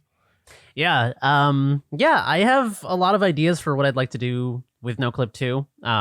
Some of them are beyond its sort of like present scope and budget. And so I would like to try to find ways to do those things. Because I think that there are sort of like gaps in what I would like to see in sort of like games coverage in the way that people talk about games. So I've been doing this for fucking 12 years. I worked at GameSpot starting in 2013. So I've been doing this a long time. And I feel like I have an idea of what I think is like cool stuff that doesn't exist, and I would like to fill that gap. And also I'm working on a game of my own. And in 2026, I would like to be more like public about it. This year I had way less work from Noclip this year than last year. So it's been a big change in sort of like not having a lot of money and scraping by and spending way more time on game dev. And it's been a big life change, but it feels like, as much as I would have liked this year to be, I'll just buckle down and I'll work on one project, and then at the end of the year I'll like release it or announce it or something. Game dev is a way more sort of non-linear path than you think it is. You set out to make something, and then along the way, maybe you learn that you like to make certain things that you didn't think, or maybe you learn that like, oh, I love survival horror games, but making one is painful for me, or like, I don't like this type of game, but I'd love to make it. Or, you learn where your strengths are, and you learn what sort of feels good to work on for you. And ultimately, I think that's what's most important for me, because game dev for me is not something that I want to make into another job. It's something that I do because I love it. And so why would I force myself to make something that I hate making just to like, potentially, game dev is not like a safe bet to like make big fucking money. So it's like, what do you mean? You just make a game about digging a hole and you're done. It's true. I already did. I got beat to the punch. Why would I learn to make games just to make another job that feels like a job? you know, the stuff I like most at Noclip is the stuff I really care about, and I think that shines through in the work. And so I would like game dev to be a similar thing where it's like I steer it in a direction that is fulfilling and rewarding and put that first. And I have perhaps naive faith, but faith nonetheless, that if you make things that you really fucking care about and that you think are good and that you follow your intuition as a creative person, that is what matters first and foremost. And that does not mean that if you make something you really care about that it will find an audience or that it will succeed. But I think I would rather fail making something I think is great than succeed making something that I think is dog shit. Damn. Preach. Brother spitting truths over there. Love it. Yeah, I can't wait to see what you continue to work on, man. I tell you all the time, but I think you are an incredibly talented person. And I think whatever you do, regardless of success, will be phenomenal, as it always is, whether it's a documentary or a video game or whatever. So that's very kind of you. Ultimately, it's what I love doing more than anything. It's the thing that video games are what I've cared about the most in my life throughout my entire life. And I have wanted to make them since I was a kid and never took it seriously until like 4 years ago. And I have been basically obsessing over it ever since. So I think even if I was living out of my fucking car, I would still find a way to make video games. Like, this is what I feel like I was, I don't know. When I'm doing game dev, it feels like that's my purpose. So I feel like I need to listen to that because you only get one shot at being alive on this planet. So I'm going to hedge my bets against reincarnation. But wow, come on. Just leave a note for Buddhism. Wow. Leave a note for your next guy. Under the bus here. Come on. Yeah. How dare you? Leave a note for the next guy. Maybe they'll follow through. They'll find it and be like, wait a second. It's like when they picked the new Dalai Lama, right? You got to find all the toys. Is that right? Am I being insensitive? They do that in that King of the Hill episode, but I did watch that King of the Hill episode in Buddhism class I took in college. Okay. So then maybe there's some truth to it. I know a lot about Buddhism. I know very little about the Dalai Lama. Okay. Well, I guess there's a separation there. I don't know much about the Pope other than he loves the Chicago Cubs. So I know more about the realm of the hungry ghost than I do about finding the Dalai Lama's mirror, Bobby Hill. I know more about Peter Griffin than I do about the Dalai Lama. All right. That's sad, but also That's not sad. Shut up. I love wearing my custom branded t-shirt. I love my brands. I love the worst possible brand, Family Guy. All right, that's episode 260. Welcome to 2026. It's got most of the numbers are in the number of this episode. If we just need one more 2 in there.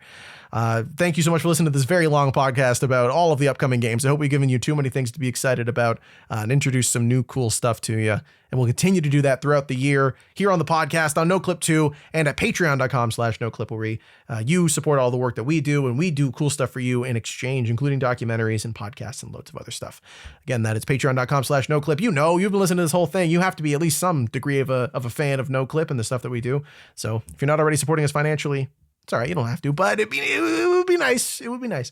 We'll see you next time for another episode of this podcast, hopefully with Danny back. I mean, at that point, it's going to be like January, 5th by the time we record, or 6th by the time we record another podcast. If he's still on vacation, I don't know. He's not coming back. That's too much vacation.